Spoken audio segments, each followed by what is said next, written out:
Well, hello to everyone. Welcome to my pre-show. We're just kind of chilling out and waiting for the main show to start. And I know there's a lot of you who are here for the first time, who are like just came across from the other side of the pond, the late night viewers. And we got some recognizable faces in the house tonight as well. So those of you who are first time here, this is basically what happens before my live show starts. We hang out, we talk. If you're a content creator, you can plug your channel, to tell people in the comments why they need to come subscribe to you, why your channel is the best, and come check you out. So tonight I see Smiley Girl in the audience. We got Money Mental UK. I think this is your first time ever tuning in for a live stream, so thank you for coming by. We said some great things about you again the other day. Me and Corey did an interview together. So yeah, thanks for dropping on in. We got Adam's Exploits in the house. We're going to be talking about him at the top of the hour. Key Webco, Roger's in the house. A little bit of everyone. I think we need to wake up Corey and tell him to get in here too. He's missing out on the good time. And thank you, Robert. Yeah, it's a fresh threads. Thank you to those Patreon dollars that help make the new wardrobe possible, because these shirts are not cheap, but they definitely help enhance the overall production. And if you guys are tuning in for the for the first time, you may not know this, but our whole background and our pre-roll is completely redesigned right now because I accidentally deleted the other one that took 15 hours worth of work to build. So here we are. Money Mental UK. Yeah, sorry I missed the live. I was very drunk at the time with the UK reselling community. Tell me about how your meetup went. I was actually a little bit jealous. I'm like, I hope I get to the point someday where I can participate in a nice little meetup. I know there's a bunch of people who are doing a meetup in Vegas for eBay Open, and I don't know if I'm to that point where I can say like, hey, I'm going to be in Vegas, come say hello to me, and anyone will show up, but it would be kind of nice. You know, I know there's a few patrons, at least one who's going to be there, and I don't want to say their name if they don't want to be revealed, but there's at least one patron who's going to be there at the event, and a handful of other creators are going to be there too. We're going to be doing live streams from the event. It's going to be pretty wild, and I think I'm actually going to try and stream from the eBay after party. I'm going to see if I can get away with that or not. We got more creators in the house. Thank you to Mindy for jumping in. She's one of our lovely admins, Mama Mindy. Thanks for tuning in. We got, and my thoughts go out to Bob. I know you said he's not feeling well. I don't know how severe it is or not, but I hope he starts feeling better. So my thoughts out to him right now. Pam is in the house. Pam, I miss talking with you. We haven't barely talked at all over the last week or so. I know you've been busy. I've been busy. But yeah, definitely don't be afraid to reach out to me. It's been too long. We got, who else do we got in here? I got to look at my other screen just because it's a lot easier to read who it is on my other one. Oh, let me change my bandwidth really quick. I don't need to monitor my stream at high resolution. Let's see who we got. Fat Girl Sewing in the house. Thanks for joining in as well. I don't know why. I always feel a little bit uncomfortable saying your username, but thank you for being here. Always happy to have you. Your continued support is always appreciated. Definitely consider checking out some of our additional programs. We have some really cool perk stuff that I think you would enjoy, kind of working with some of our other people within the community too. Let's see who else we got here. Money Mental says, it was brilliant. About 60 people packing out a pub. Quite a few of us YouTubers, but also a lot of resellers who have never met before. That's really awesome, man. Really, really awesome. That'd be great to do something like that here. It's, the thing is with being here in the States, it's so big. Everything is so far away. So, it's not like getting from one, and then there's no easy communication or transportation. I know in the UK, like your train system seems very on point here, but in America, most people, I've never been on a train in my life because our train system is so poor that it's never really efficient to use to go from one place to the other. Also, guys, we are doing new music. We switched it up. Like I said, I lost the other pre-roll due to a technical error with my Mac. If the volume's too high, let me know. I think I got it pretty balanced. I'm actually going to try bringing it down just a hair. But yeah, let me know how the volume is. Let me know how everything sounds on your end. Adam Exploits got half a copy strike 9 months ago after the after party. Oh yeah, you got to be careful with that music. Yeah, they'll ding you on that. QWebCo, you can remote speak at meetups. That'd be kind of cool. Yeah. Hello to you as well, Leah. Thank you for jumping in too. Sorry I didn't see your earlier comment.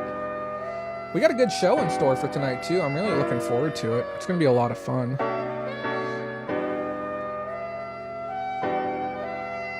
We're going to be testing out some new things tonight as well. I'm going to attempt to record the show on my end. That way I don't have to try and download a low-res version off of YouTube for later uploads as well. Allie Twinkle, thanks for tuning in. I hope my package got to you well. I know I shipped it out a little bit ago. I know it's going parcel select, but hopefully it got there already and you're able to start enjoying those items. Yeah, transportation outside of America is much easier. Dan, the CNC tool man. Yeah, were the levels too high? I'm actually tempted to bring it down just a little bit more, but if it sounds good, here I'm going to monitor really quick and just listen on my end. It sounds pretty good. Yeah. Slightly too high here. How about if we bring it down another 5 decibels? How's that right there? Let me know.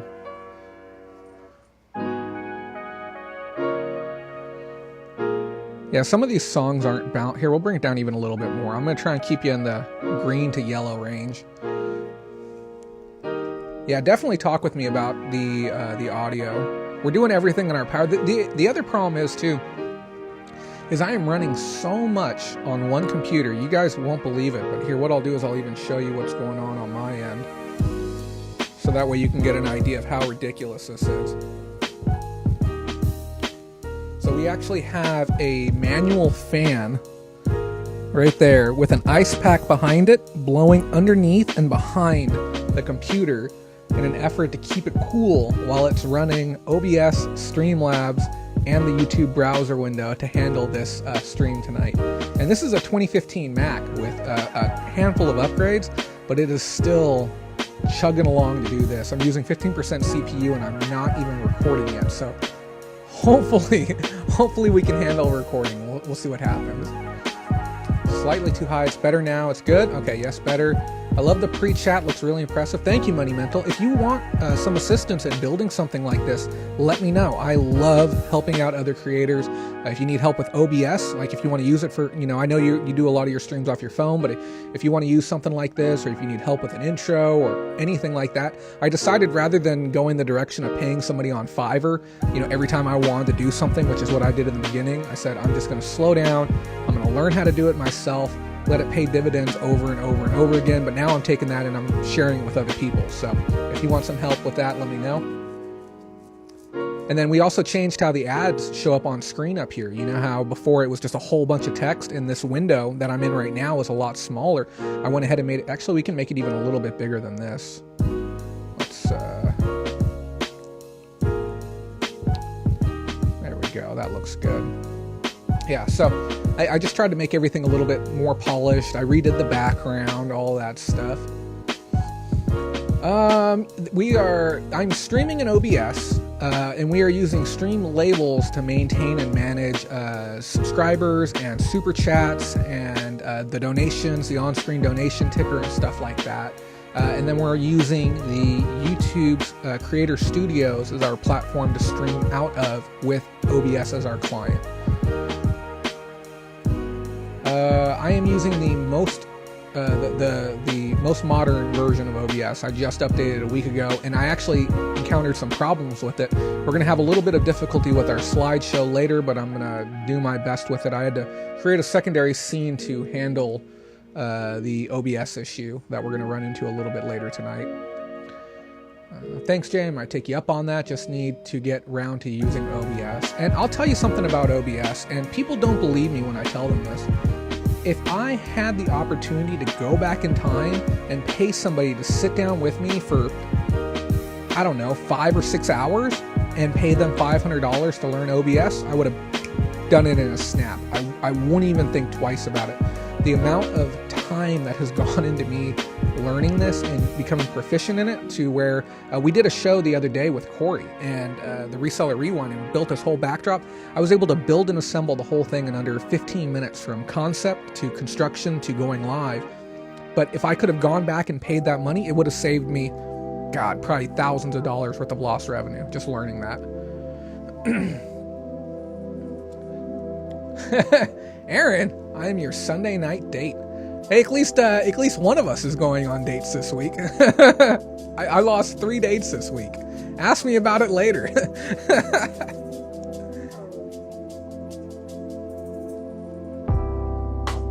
And good evening to you, Tim, as well. I still got some of the candy that you sent me in my fridge, but no worries, it's not going to waste. All that heavenly hash is gone. I'll say that much, though. And I made sure to share a couple with my roommate. And by a couple, I mean 1 to 2. Who else we got in here? Anytime, Pam. Anytime you got a question, don't be afraid to ask it. I'm also reachable through Facebook. If you guys add that Facebook group that you see below, you can come join our group. I'm super accessible. If you want to follow me directly on Instagram, you can. It's at some guy from Fresno. And that's my personal Instagram. But if you want to be part of the business entity that we have going, it's just going to be the Facebook link down below, the bit.ly/Bolo. I'll get you paired up with that. You and Corey looked good. Popped in and watched for a few. Thank you, Mindy. We appreciate that. And Roger, OBS is king. And here's the thing. I tell people too that if I had the opportunity to pay, I don't know, like $100 for a version that was 5 to 10% better, I would pay it. I would do anything I can to support this company and the software that they make, and I would love to, contribute to what they have made accessible for everyone. He's already asleep. I was talking with him before the show. I don't think he'll be coming in tonight. I don't even think he's online right now. I was talking with him about the new outro that's going to be playing tonight. It's an interesting one. It's a little basic because remember we got 10 revisions to do, so it's a little bit basic tonight. But I've storyboarded it even. It's going to be very interesting. We are running on a 5-second delay tonight. That is tidy. I'm digging it. Thank you, Susan. Much appreciated. This is the resize one I got. Me and Susan went clothing shopping, and I picked one up, and it was just a little too big on me. I don't know if I was wearing like a thick t-shirt or something, but it felt a little bit better. But this one here, this is a large, and it just fits really well for me. And I still got to go online. They gave me a coupon for $15 off a $30 purchase. I got to jump on there and pick up another one as well. But good to see you tonight, Susan. We're going to have an interesting show. Nothing too heavy. Somebody asked me before the show, they asked if tonight's was going to be as passionate. And, maybe. I mean, we're going to have a good time, but I don't know if it's going to be heavy in passion. Sorry, there's something rattling on my desk. It's that fan I got going. Thank you, Roger. Adam, he's upping his shirt game. Yes, I got a whole bunch of shirts. And it's not a rooster shirt, is it? I don't know if that's like the name of a style or something, but this is another Disney shirt that I'm wearing. And I decided to move my whole wardrobe right into here. It's making life a lot easier for me. And just gonna do my best to take care of these, keep them dry, cleaned, and fresh. And I do hope everyone's having a great evening tonight. I typed up this news on Friday or Saturday, so I'm doing my best to keep everything fresh in my head, but there's a lot of really churny-ish stuff tonight. But there's going to be a lot of revelations tonight, stuff that people might not be fully ready for. And then there's also some good news, too, that's going to be coming up as well. I didn't get many pickups this week either, so if you're here strictly for the pickups, you might be a little bit bored. Here, I'll show you a little bit closer.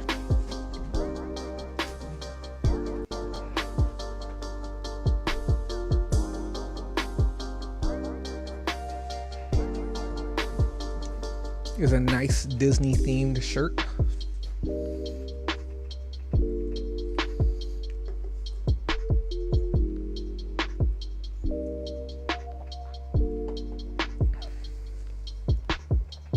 Yeah, it's Disney fruit though. They're all shaped like Mickeys.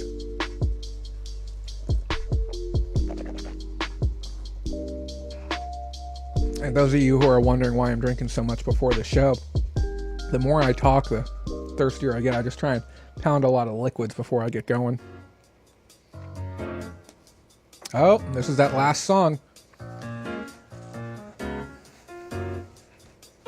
You know what I hate? Well, obviously this rattle.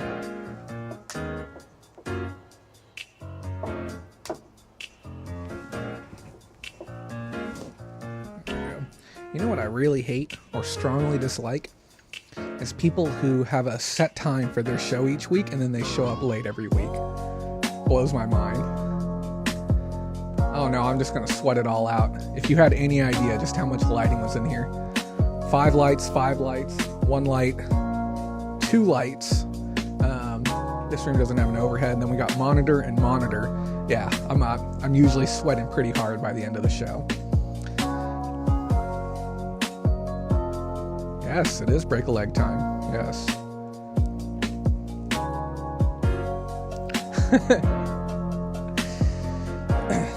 And Monumental, I was talking to Corey about it too. I don't know how close you guys are, but I have some gear that I'm getting ready to retire. So if you're looking for some of my older gear before I just chunk it onto eBay, I can offer it to any other content creator at a significant discount below what I would get on eBay for it if anyone else needs it. I got a couple of old school, or not old school, I got some older camcorders that are from when I used to do my podcast. So, man, what is going on with that Rama logo? That thing's just moving. Thank you, real good kid. I appreciate that comment. And welcome to all the first timers who are here tonight. This is just our pre-show before we get everything rocking and rolling.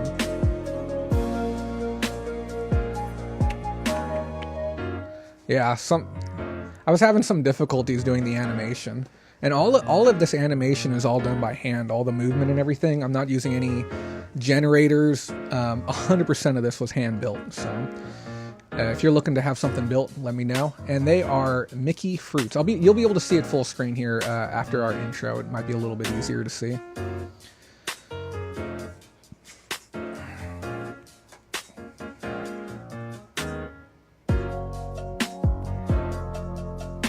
I'm going to keep reading my notes real quick, guys. There's a lot to cover tonight. What's up, Miss Busy?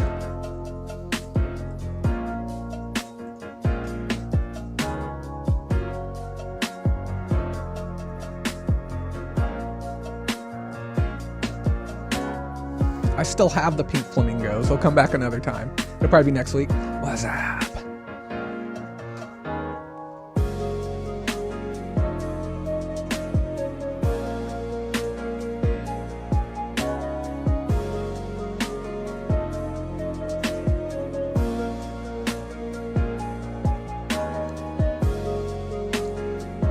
I could do a setup video, but I actually have more gear coming in this week.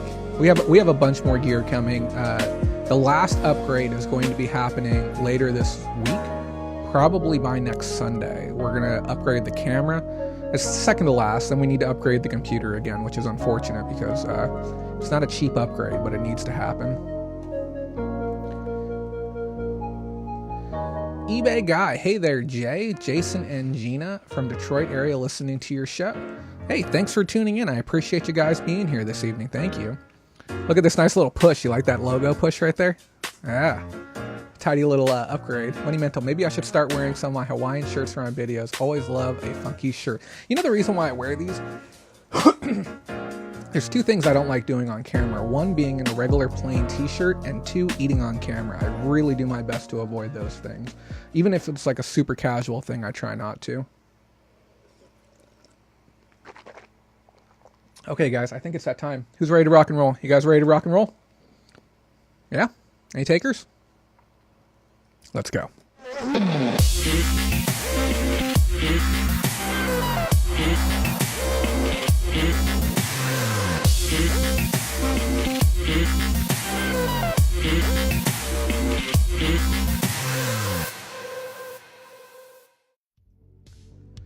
What is going on, guys? This is Jay Kraft with the Facebook group Bolo Roundup Pickers Lounge, coming at you live again from beautiful Bakersfield, California. Today is April 28th, 2019, and we have a fantastic show in store for you today. Those of you who are here for the first time, this is our Sunday Reseller Roundup, where we take your questions live on air and cover the most important and relevant news to you.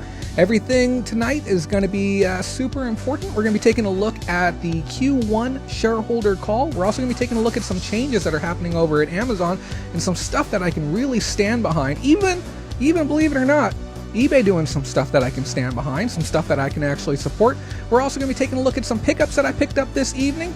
And yeah, I think we're going to have a really great time. Now, as always, I do want to thank every one of you for taking the time to be here tonight. Let me change my volume really quick.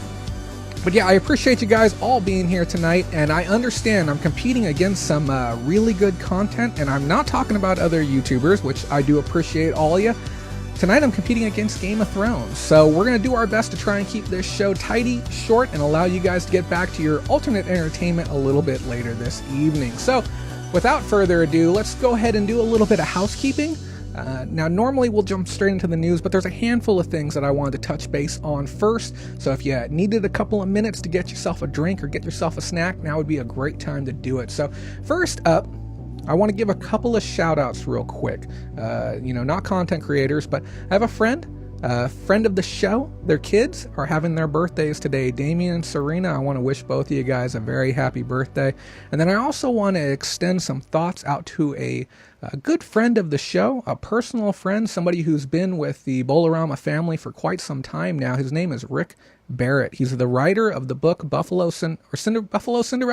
Cinderella Buffaloes? One or the other. I apologize in advance. It's a fantastic book on stamp collecting, and I wanted to send my thoughts out to him. He just finished up his final round of chemotherapy, so I just wanted to let him know that the whole Bolorama family is thinking about you, sending you some positive vibes, and I wish you a very speedy recovery moving forward.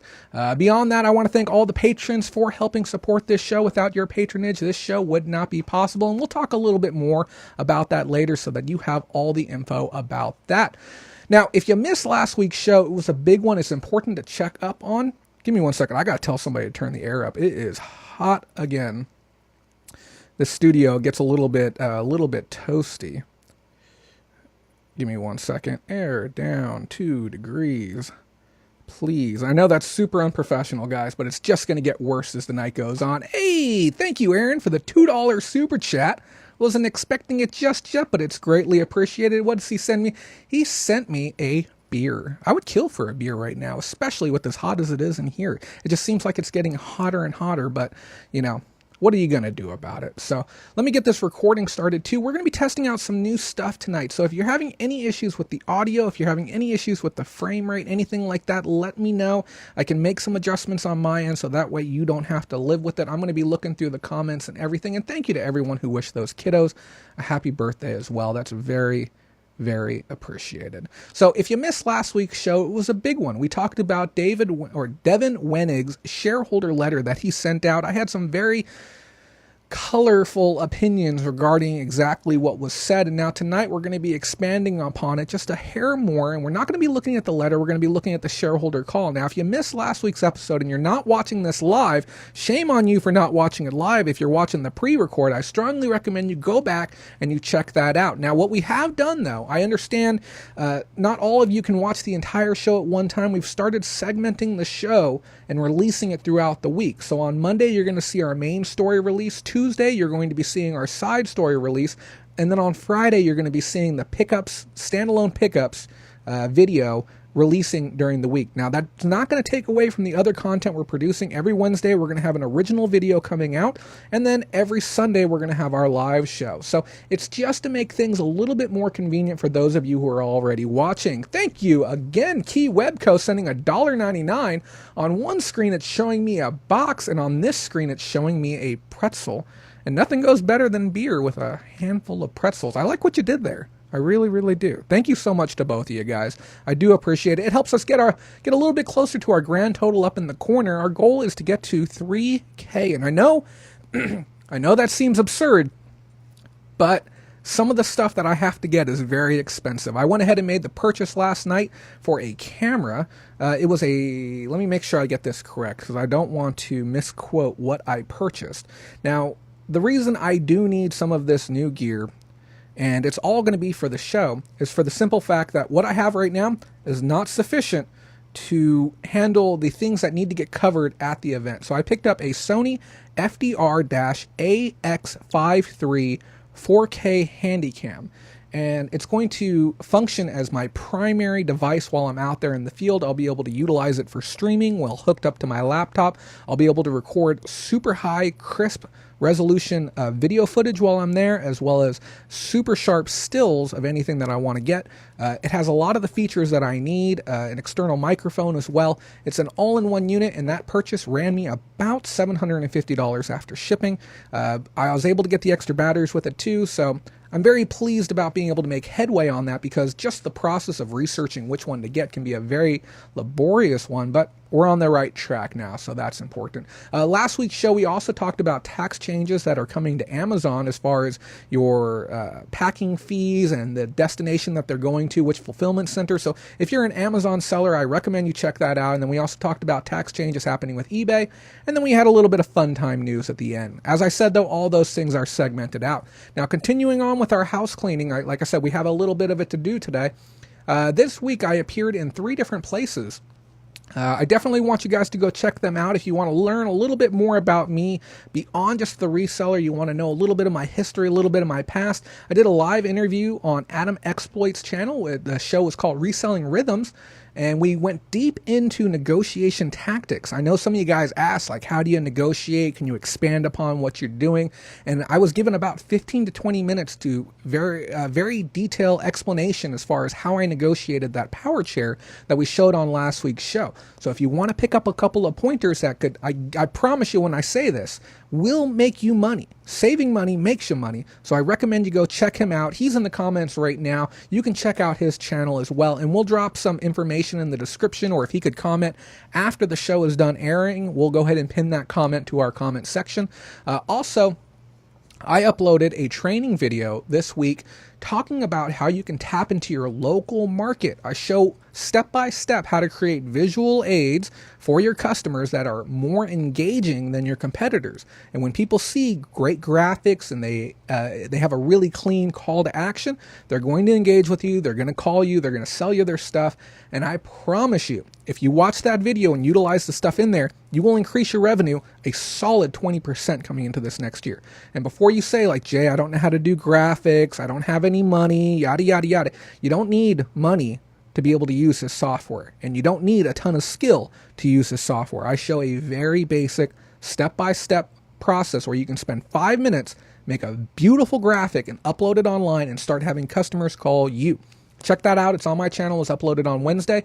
And then I also did a live show yesterday on Corey Barlow's channel called power reselling. We did a reseller rewind, and we talked to each other, and we talked about practical training and advice as well. So check out Power Reselling's channel if you want to see even more of me, if you're not tired of me at this point. And that's all the places that you can go to get your additional content. So like I said, that's all the house cleaning. We'll save some of the story time for the back end. I think that's what we're going to do. I know some of you guys have had some questions regarding some of the personal things that are happening in my life, but we'll save it for the end. We'll carry on to the news because I know we have a bunch of people that are watching right now, and I don't want to take any of your time. Let's make sure we're on the right slide here. So we always start out our news by thanking all the patrons who help make our show possible. If you're interested in sponsoring and being a part of our show, visit patreon.com/Bolorama. And I want to give an extra special thank you to Pam, Matthew, Pamela, Ashley, Anna and Joe, and our newest patron, Allie. Double thank you to Pam and Mindy for being our moderators this evening as well. So let's go ahead and move straight into our first slide. So what happened this week, okay? Well, we have a picture here. We got Devin and Scott Schenkel, and they were on the shareholder call. Now, every time a shareholder call happens, I try and jump out here and I try and talk with you about some of the details on the call.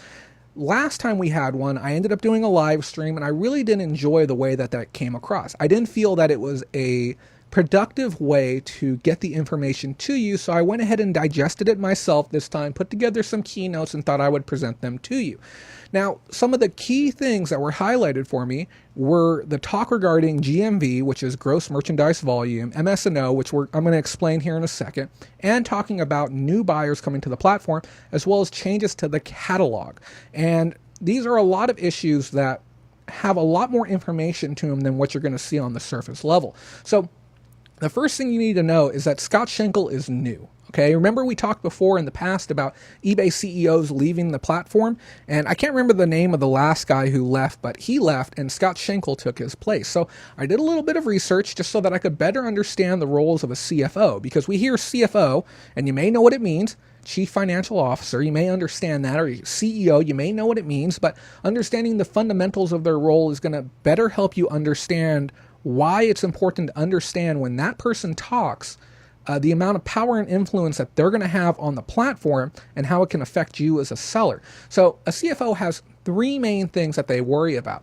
The first one is economic strategy and forecasting. So they basically present and report accurate and timely historical financial information of the company that they represent. Okay, so everything has to be factual, and they're pretty much the ones who put together these reports before the shareholder calls start, and they're the ones who get in trouble if there's a discrepancy on a report that they put out.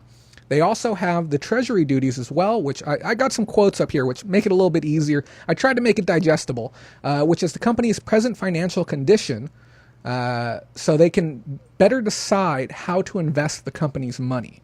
Okay, as you can see already, this person has a lot of power within the company. And the next one, the important one, is economic strategy and forecasting, so they can better understand what the company is doing now and where it needs to go to make better changes and show growth in the future. Okay, so these are the primary roles of a CFO. Now, we were talking about these three things here: GMV, MS&O, and new buyers. So the MS&O stands for Management Services and Operations. Now, you don't really need to know exactly what that means, but the thing that you need to take away from that is when they refer to MS&O, they're predominantly talking, and they tried to get more information on it, they're predominantly talking about promoted listings. So when I talk about MS&O and the revenue that they're generating from that, you need to think about eBay promoted listings. If you don't know what that is, it's where you can pay a little bit of your own revenue from an item sale to be able to get increased exposure on eBay. Now, this is one of eBay's front-running newest forms of revenue. They're looking to make it as big as possible, and we're going to talk about numbers here in a moment. And then GMV, which is gross merchandise volume, which is best broken down as being how much money the company as a whole is pushing through the platform, the gross merchandise volume. Just do not Andrew Fastow, Enron, about a CFO's job description. Yep, we got to keep everything on the up and up. And I was talking with somebody about this last night. We were talking about how there's going to be a certain subsect of people who watch this who are going to say, like, just this is fantastic. This is great information for me to know. And these are kind of like, I guess, the the red pill people who really want to stay on the ball and on the button about some of the changes that are happening to the platform. And then there's other people who are going to be more of the blue pill variety who just say, I just want to sell. I just want practical training information. Keep it simple for me, Jay. I don't want to get into all of that. And I understand that. I respect that. And we're going to talk about both tonight, okay? We're going to be going back and forth on the two. But it's just important that you know, MS&O, we're predominantly talking about promoted listings. And there are some other revelations that are going to be happening with that. And then obviously catalog changes as well. So let me move on here to, let me explain one more thing. We're going to be talking about another thing called GAAP, G-A-A-A, two A's, G-A-A, which is generally accepted accounting principles, okay, which is basically the standardized method used for accounting for a specific company. That way, the shareholders and investors can have a reference of what to look at when trying to understand a company's financials. So when they say these things, they can try and figure out exactly what is going on with the company. Give me 1 second, Reed. Okay, cool. So here's the gist of what's going on right now. Now, a lot of this chart isn't going to make sense, and that's fine. But the things that you need to take away right now is that GMV, okay, as a whole is down 1%, okay, which is the gross merchandise volume, which is the amount of product that's moving on the site, remember? But the big concerning issue, there's two of them, is that GMV domestically here in America is down 6%. Now, we talked about it before, and I said, why, oh, why are sales down on eBay? And some people said that I'm just crying wolf and I'm just making a fuss about nothing. And some people got upset about the poll that I put online and said, why are we allowing this guy to put a poll up? It's self-serving. It doesn't benefit anyone. And I really wanted to know, are sales actually down here in America? Because oftentimes people will just say this, oh, my sales are down, yada, yada, yada, are your sales down too? And there's no applicable data to back it up. Well, now we have the data. We have the charts, okay? The charts show us clearly that sales here in America are down, and they're down 6% as a whole.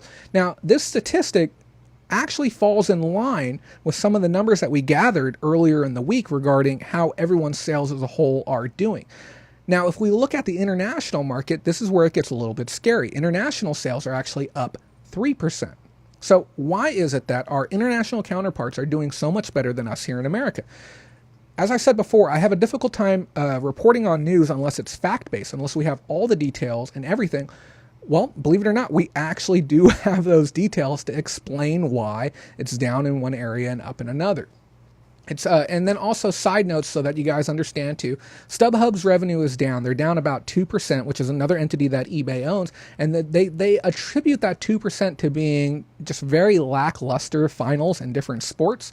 They also revealed some information that I found to be very telling about how they actually purchased tickets and inventory directly from sellers on the platform and then redistribute that themselves. It's kind of more of a second party, first party type play to increase buyer confidence on the platform, which I think is, in some ways, it's a good way to increase revenue, and it's also a great way to encourage more sellers to come to the platform with great product. Now, as long as those tickets are sourced ethically and they're not going out of their way and compromising the ability of other would-be patrons to be able to see these events, I'm all for it.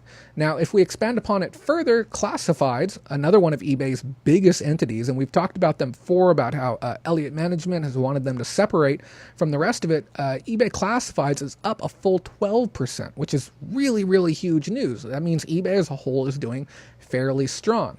Now, when we look at why they're down here domestically, we can even see, if we look at the chart, okay, we have a year-over-year statistic as well. You can look at where we were last quarter, or last quarter. You can see that, yes, as a whole, we're down 6% off of where we were in December, Q4 last year. The numbers from this quarter look very close to the numbers in Q3 2018, but even if we compare it with another similar quarter, let's say we look at Q1 of 2018, you can see that the numbers are even down from there. Year over year, which is where we compare last year's actual numbers with this year's numbers, we're looking at about a 1 to 2% decline in sales, or in gross merchandise volume as well. Now, if we take a look at the next slide here, Okay, this is where things get a little bit more interesting. Again, we're talking about GMV. We're talking about the gross merchandise volume, the amount of product that's moved through the site. Like I said, we can see that it's down, but if we look at eBay as a whole, we can actually see that their first-party earnings are actually up. And this is where things get a little bit dicey. And this is where I start having a little bit concern with the shareholder call. And unlike last week, I'm not going to get hyper animated. I'm going to do my best to keep everything together. But it's really nice to have these type of data points, and I wish that everyone would be as concerned with them as I am, but I understand. Some of us are in the fence where we're, the other side of the fence where we're focused on sales, we're focused on practical training, and then other people are more interested in the inner workings of the company and what's happening with it. Well, if we look at the numbers as a whole, we can determine from them, and based on what they're saying, that their ad spend here domestically is way down. They said, we're just not going to keep spending copious amounts of money on ads. And we're talking Google ads, Facebook ads, first-party ads running on other platforms and other sites, and those push advertisements and TV and print, wherever. They dialed it way back, way back. And we're able to say, okay, they've dropped their ad spend a historically high amount. And because of that, eBay sales are down 6% here domestically. We can attribute those two things very clearly as a one-to-one. When ad spend was up, eBay sales were up. When ad spend comes down, eBay sales come down. And you can see these types of trends happening throughout the years. They stay in line with each other within reason. Obviously, you're going to have some margins of errors when you have things like fidget spinners come to the market. You're going to see GMV skyrocket regardless of where ad spend is. Or if we're in a climate where just the saturation of ads is very high. Maybe we're looking at, a very big Super Bowl or some other type of seismic event that can change the landscape for advertising. You'll see other types of deviations, but for the most part, things stay fairly consistent throughout. So we know the ad spend was down. We know our sales are down, but the real concerning part that we need to look at is the fact that eBay's gross revenue, eBay as its standalone entity, not counting StubHub, not counting classifieds, is actually up. Why is it up? Any guesses, anyone? It's your ads. That's right. The ads that you're spending money on right now. So $65 million was taken in promoted listings. Okay? That is a growth of 110%. Guys, what is going on? That is a ton of money. Now, I've said this before, and they talked about it over and over and over again during the call, and they said, our goal is to make sure that promoted listings gets to $1 billion per year in revenue. That's what they're saying. They're saying, we want to take $1 billion right off the top of what you're selling. That's where we want to get to. Okay? It's bothersome to me still that we're not competing on the platform the way that we used to compete. Remember, it used to be the quality of the sale, the quality of the seller, the quality of the photos and descriptions of items would determine how we would rank.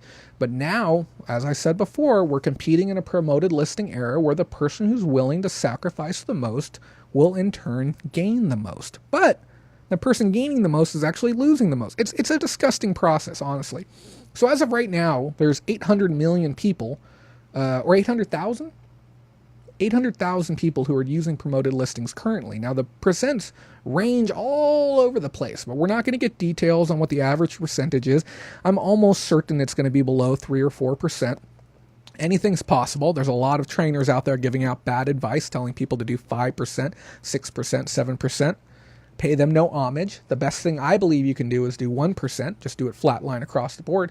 But they're taking in a ton of money right now. So 65 million taken in ads within just Q1 while they're on the low. Now, they've even said during the call, they said our goal is to reduce the amount of money that we spend on ads and increase the amount of money that our members are spending on ads. That's how they plan to increase the gross revenue of the company. They said it on the call. They said, we don't need to spend as much. We're going to generate the revenue through promoted listings. Okay. And I have some quotes that I'm going to be playing for you here in just a second as well, but it's a little bit crazy. Let me take a look at some of these comments here. Money Mental UK says, sales have been struggling here in the UK as well this month, hoping May will see an uplift. Yeah, I've been dealing with a lot of people messaging me talking about how sales are down and just practical advice for things that they can do. I'm not going to lie to you. My sales are down too. And it doesn't really seem to matter how much I feed it. I'll get a small blip and a small spike here and there, but they're just not moving the way that they should be moving right now. So remember, the company's GMV is down, the amount of merchandise that's moving through the site, okay? GMV is down, but profits are up. So you have a company that's doing 6% worse that showed a 1% gain, 1% profits, okay? That's a little disheartening to me. And the reason they're able to do that is because they're not spending money externally to help us. They're not running ads, and they're not pushing traffic to our listings the way they were just a quarter ago, just in December.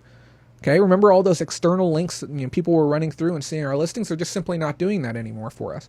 They've brought it down to almost nothing, but they're still hammering us with the promoted listings on their end. Let me take a look a little bit further here. So my biggest concern, though, is that it sets a really dangerous precedent moving forward. I have a lot of concerns that if this type of activity continues, that 1 billion is just going to be the jumping point. I can see them working to get that to be, I know this sounds high, a $5 billion entity. And then what happens at that point? They're no longer a company that generates revenue through selling items. They become an advertising company at that point. Okay, they already don't hold inventory. If they can make more money just through advertising, what's the point of being a platform for anything else? So if we move over to the next one.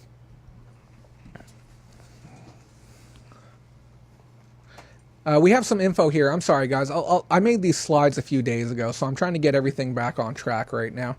Give me 1 second. It's hot.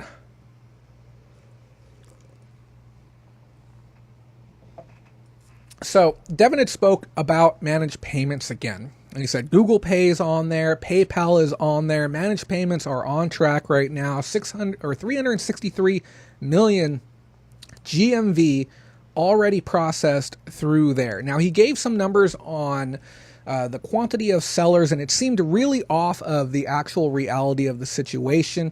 One of the callers in, I believe it was a gentleman from Credit Suisse, he had asked and he said, why is it that these numbers are so low? Now, it turns out they have an agreement with PayPal, and within a handful of markets, they're only allowed to push things up to 5% of their GMV in those respective territories, which kind of makes sense now. It kind of helps explain why the actual conversion numbers are so low. Now, the number that I'm seeing here on screen isn't the same number that I advertised the other day. The number I remember seeing was about 220 million, okay? And they were saying that right now that they're doing 4.5%, but the calculations that I did came out to 0.14%.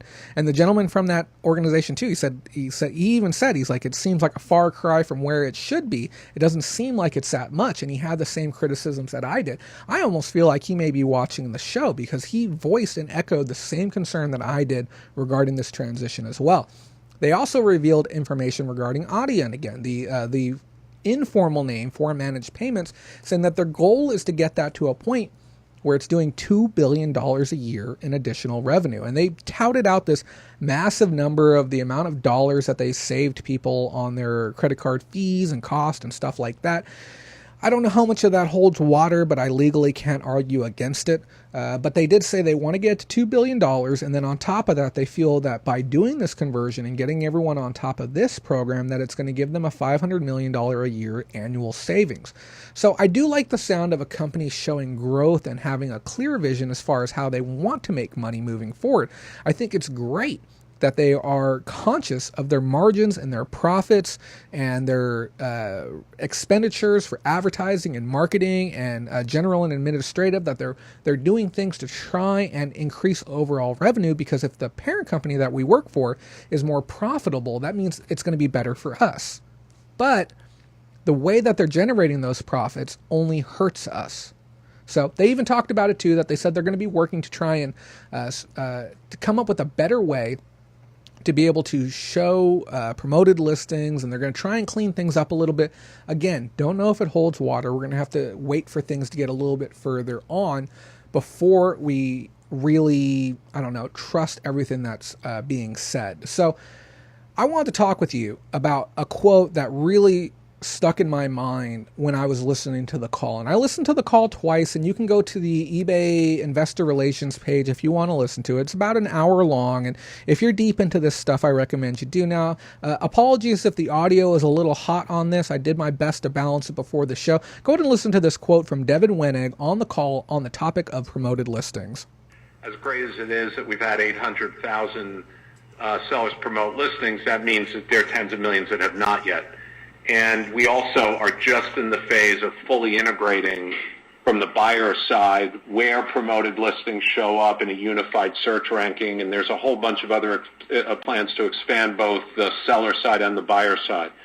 So we think there's a lot of runway, and that's why we said last quarter that we think it's $1 billion opportunity. Remember, we're being very selective about removing third-party advertising as this scales.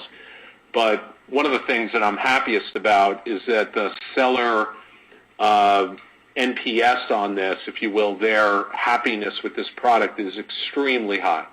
It's been one of the most successful new products we've rolled out from a seller perspective ever, and they're adopting it. And remember, it's completely optional. Nobody has to use it, and they're flocking to it. And to me, it's a way that you can, if you want, trade off some margin for some velocity. And there are many sellers that want to do that. So we're really happy with it. It's early, and it'll be a key contributor to the $1 billion revenue advertising opportunity. Now, did you hear him say revenue before switching over and saying advertising opportunity? It's $1 billion revenue stream is what he was going to say. $1 billion revenue stream. But he doubled back and he said $1 billion advertising opportunity. And we're trading off margins in exchange for velocity. Basically, we're giving up a little bit of money in turn to sell something quicker. And he said that users are flocking to this. This is something they love. They love the idea of trading in margins for velocity. Do you love promoted listings? Really, do you love promoted listings? Is this something that you like? Do you tell your friends, guys, you're not going to believe this. This is great. Go check out promoted listings on eBay. It's amazing. It's amazing. No, we don't love it. We do it because we have to. We don't have a choice in the matter. Our hands are tied right now, and we're forced to do this if we want to stay on par with other sellers. And somebody commented. They said, Pam said delusional. I think there's a large disconnect between the user, the actual user, the domestic everyday reseller user, and the CEOs at eBay, and then from the CEOs to the shareholders. And I think if the shareholders heard some of the sentiments that we had, they might ask harder questions during some of the calls.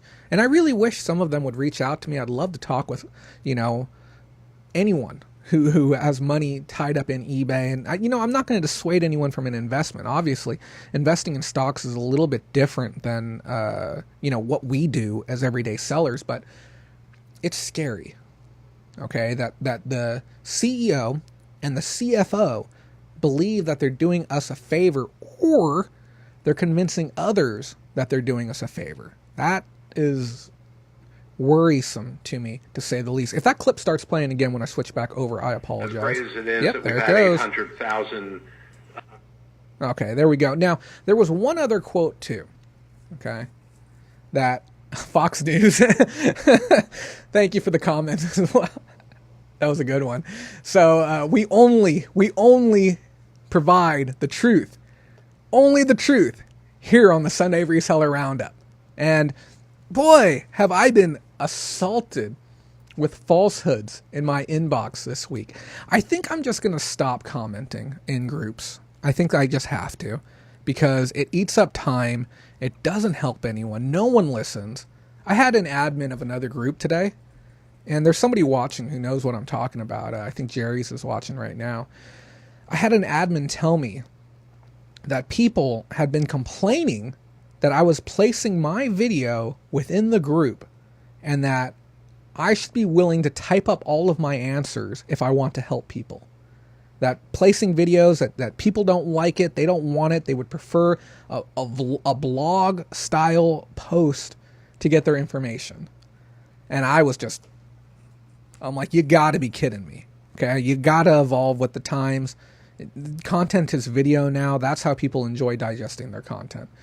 Jane Miller says, not falling for promoted listings. If you need to quote unquote promote it, then what you have is too mundane or common. I only look to sell things that are somewhat unique.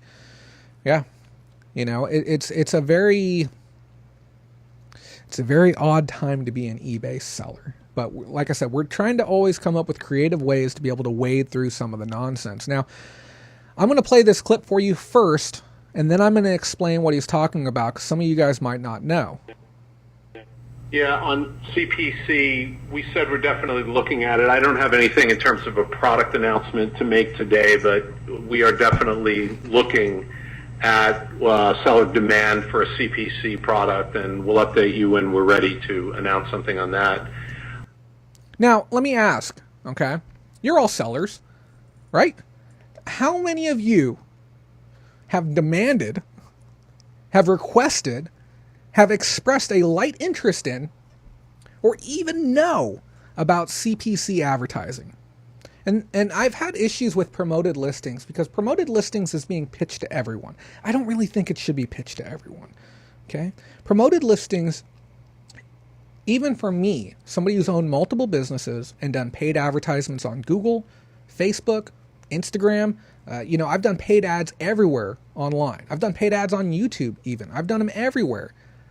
Understanding the model behind promoted listings and advertising, how to create effective ads, and understanding impressions and targeted markets and stuff like that is beyond the scope of the average seller. And I don't feel it's a service that should be casually offered to everyone. But at the same time, it can't be selective. Now, when we get into CPC advertising, I certainly do not feel it should be offered to everyone. Because even as of now, a lot of people don't understand, I do 1%, I got this impressions, I ended up selling this amount. A lot of us can't digest that and pull away valuable information that we can use to make changes in the future. Effective advertising goes as such. I run an ad online. It doesn't get much engagement. And by run, I mean just place an ad online. It doesn't get much engagement. Something's off about it. I run another one. Maybe it does a little bit better, and I decide, you know what, I'm going to spend some money on this one. I spend money on it. It gets great engagement, and what I do is I take that information and I learn about my audience. What made them engage? I get an opportunity to interact with my audience for the first time. Were they engaging because they like the photo? Were they engaging because there's something about the text? Was I doing a giveaway? Was it a specific type of item category that really interested them? And we're talking about traditional web-based advertising. You can take that information, you can make valuable changes to your business model moving forward. And why? So you don't have to pay for advertising again. You learn something and you improve your business and you make smart changes and you say, this is the type of stuff that people respond really well to. If I continue to create this, I'm going to continue to get good engagement, as long as we don't get advertising fatigue, ad fatigue, which is something that happens. If you see too much of something, even if you see too much of me, you're going to get fatigued out. And I've had people tell me, Jay, you got to upload content every single day. Yeah, you might have some people that burn out, but you got to do it every day. And I'm not criticizing the person who told me that. It can be valid for certain channels. And I appreciate anyone who tries to help me. I don't want to fatigue anyone. I think if you see me 7 days a week, this Sunday might not be so special for you, or this Wednesday might not be so special for you. You got to take me in doses. Same thing with the content that we put out there online. If you can learn something from the advertising that you spend, you can improve your business, you can grow your company, you can move forward. It's wonderful. Promoted listings doesn't create an echo chamber to where you can grow as a seller, grow your brand, grow your store in a constructive way to increase your sales. If an item is going to sell, it's going to sell. Go in and serve it up to more people. If it's going to sell, it's going to sell. I don't know how much it helps because we don't have those data points. Elliott Management, even in their letter to eBay, said that. We don't have the data points. We don't have the information. So now we get on the topic of CPC, cost per click. Cost per click. So instead of paying when an item sells and you pay your 1%, 2%, 3%, 4%, I've seen people paying 30+% to get an item out the door. Disgusting amounts of money. Okay. Instead of doing that, what are we going to be doing now? What's on the forefront now? Cost per click, which means you pay for those clicks. You pay for those impressions. Just for somebody to click on it, you're paying for it. Whether they buy it or not, whether they stay on the page or not, you're paying for the clicks just for people to look at it. Oh, that's a scary prospect. Because rather than paying for something to get done, you're paying for the prospect of something to get done. For the possibility that something's going to happen.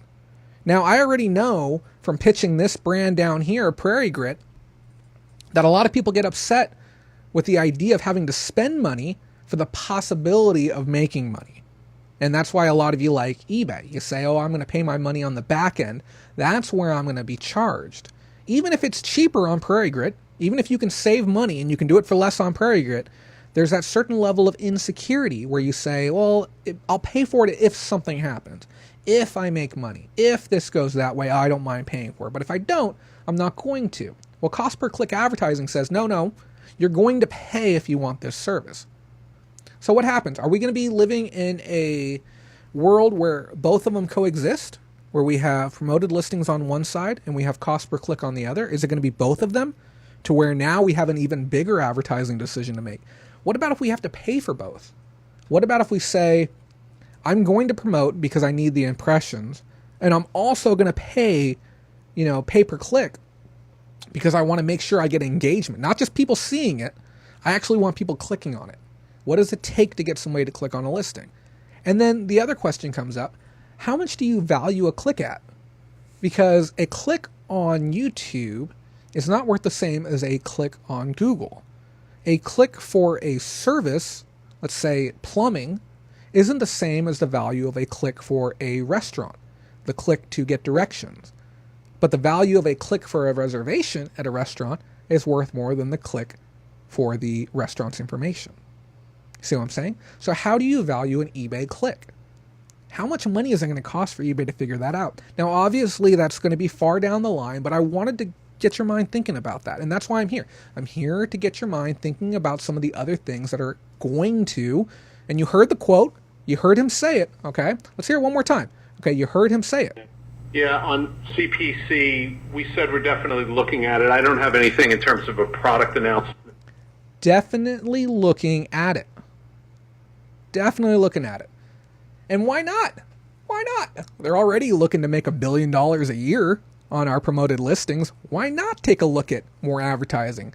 Okay, they're paying for it. We lose nothing. If it doesn't work, we lose nothing at all. Nada. It don't matter. This is what we deal with. Well, I got you guys. Hey, you haven't done this in a little bit. I'm going to need you to do me a favor. I'm going to need you to click on that like button for me. It really helps out the show. Okay, it really, really does. I appreciate you doing it, whether you're watching it live, whether you're watching it later, click live. If it's your first time tuning in with us, please do me a favor too. Go ahead and subscribe to our channel. We can never really have enough subscribers. Yeah, I appreciate it, guys. And thank you, Mindy, for already having done it. If I missed your comment, let me know. Matthew says, and Matthew, hello to you this evening. Hope you are well. Matthew says, as if 10% is not enough. Oh, yeah. Yeah, let's not forget. Thank you for that. We already pay our final value fees, anywhere from 8 to 12% depending on the category. So we got that fee. We got our PayPal fee. Most of us are doing free shipping. We got that. We got a promoted listing fee. Then we're going to have a cost per click fee. You know what that means, right? Just go to Amazon. It's cheaper. It's going to be cheaper at that point. Mindy says, can I puke now? No, we're not over. There's more. Adam says, click for plumbing is obscene, difficult to find honest, talented plumbers. Yeah, but that's the thing. Service clicks are going to be worth a lot more than information clicks. If you can convert somebody over to a paying customer versus converting somebody over to a vlog, there's a big difference in the two. Give me 1 second. I got to adjust this ice pack here. Make sure we keep this computer super cool. If you would like to help out our fund, It goes to equipment, so I don't have to put ice packs behind a fan. Let's go and take a look at our next slide. Let's see what else we got coming up. But yeah, I definitely wanted to touch base with you guys on that one as well. Oh, it looks like we're doing a transition because we had issues with OBS. There we go. We're transitioned over. I want to pause here in the middle, and I want to thank everyone who's supporting us here on Patreon. We have a whole list of patrons. Those of you guys who do not know, Patreon is a program to where you can give me your hard-earned money. Now, you're already giving it away to eBay. I don't see anything wrong with me asking for a couple of bucks as well so I can keep you in the news, okay? Not in the know, keep you in the news. It's cheap too, guys. It's 50 cents a day. That's it. What do you get? You get one-on-one mentoring. You can get these really fancy, snazzy cards that showcase your store name, how long you've been a seller. They're thank you cards that you can send out for your customers. We can put any logo up here in the corner. It doesn't have to be eBay. You get one-on-one mentoring and support. You get to hang out 24/7 with every other patron within group chat, and you can ask anyone within the chat. Everyone in that chat loves it. Okay, group chat is a ton of fun. So if you'd like to support the show, help us out, get some amazing perks, visit the link in the comments right now over there, and you can click on that. You can help support our show, be a part of our family, be a part of the group, the community, and everything else. We would love to have you, love your support. And if you just want to do a one-time thing, we got the super chat. We also have a donation link down below as well. Thank you to everyone who has helped support the show moving forward. Let's take a look at our next ones. Our next slide, there we go. So we got some new goals, and some of these goals I kind of like. I'm not going to lie. There's some good stuff that could potentially happen with eBay here. First one is to increase sales via cross-category promotions. They said that the habituated buyer, the habituated consumer has some naughty habits when it comes to buying on eBay. They say that people that come there only for camera equipment will continue to come there for camera equipment and nothing else. People who come there for video games come there for video games and nothing else. Women who come there for clothing come there for clothing and nothing else. So they've come to the realization that if we cross-promote stuff and we use some of the information that we have about the people who are coming to the site, we can increase sales velocity. I love the idea. Basically, rather than filling that sidebar for the user who's coming back again with more camera gear, more women's clothes and stuff like that, show them other stuff. Show them other categories that are maybe trending at the time. Show them other categories of items that you have for sale. Show them other categories of hot items for the season, whether it's a summer season, winter season, holiday type items. Serving up those types of items to try and break the habit of the everyday consumer. And on top of that, they've been doing specialized coupons to try and drive traffic to other ways. Now, some of those coupons have been funded by the brand. You've seen Dyson. They've been cranking out a big coupon lately to where you can get 30% off up to $100 on a vacuum, which is cool. Somebody who's been in the market for a new vacuum might not have thought about eBay before, might give it some consideration now. So I really do like that. They said that they also have a goal to reduce churn. Okay. Churn is the number of users that will cancel eBay or stop using eBay after a given amount of time. They said that they're going to be doing more to encourage sellers or buyers to stay on the platform. It might be return back to us type coupons. They might do direct mail type promotions, something to that effect to keep people on the platform. I love the idea of that. I think it's absolutely great. And there's also been some awesome changes that are happening to the catalog. Now, we've talked about the catalog before in the past, and I've said, I hate the catalog. I think it's stupid and I think it's dumb. I really do. And they've talked more about moving to a product-based search on the platform, which, again, pros and cons. And they've done something really creative that, you know what? I'm going to give kudos to them because we've talked about, again, the habituated consumer, which is a phrase that Devin Wenig has coined back in Q2, Q3. But they've done something sneaky in the background that you might not have known about because I didn't know about it. If I go to eBay right now and I make a brand new account, which I did, okay, and I make a brand new account and I go to the platform, guess what? What I see on that platform is different for me as a new user opposed to me on my old account. Kind of clever, huh? So the users, us, our seasoned user self, we really like seeing eBay the same. We don't like changing. We don't like the idea of all of those listings collapsing into a specific type of visual catalog where we click on the thing and then it drops down, shows us more. We don't like things being sorted out in that direction because we have a very efficient way of doing it our way that we like. But they really wanted to implement this. So what they did is they said that new users who come to the platform, they just serve them the new thing. They don't know anything different. This is what they're going to get, because it's not only one, is it very similar to the Amazon experience. It's something that they're used to. They're trying to make it easier for them, but they don't have to unteach them the old method. So they're serving them this new experience, which in turn would attract more sellers, make our site look better, and hopefully convert to more sales. But the sellers who are already there, the buyers and sellers who are already there, been there for years, we're going to continue to see it the way that we have been seeing it. And they said they have a plan to very slowly introduce the changes to us, not to give us that big shock like we were worried about. So I'm all for that. I think that's a fantastic change. I think it's smart. And then they also said that they're looking to reduce friction for new signups. And God, I've been talking about this for a while. I didn't realize there was this much information to talk about, guys. I thought I was going to be able to power through this. But I guess there is a lot to digest. They cover a lot in 1 hour. But yeah, they also said they want to reduce friction for new signups, which I think is great. I haven't had any guest accounts buy anything of mine, but I've heard of other people with guest accounts having people buy their stuff, and that the experience was a fairly good one as well. Obviously, Mindy said it right there. We do have to worry about scammers, but there are extra protections in place for us, I'm sure, as sellers, that are going to be covering us as well. So making it easier for people to buy, big thumbs up. As well as the switch up with PayPal, after PayPal got dinged for trying to force PayPal credit onto people. The login and remember me functionality on eBay utilizing PayPal is much smoother and much more efficient right now. So that is your comprehensive breakdown of eBay's Q1 shareholder call.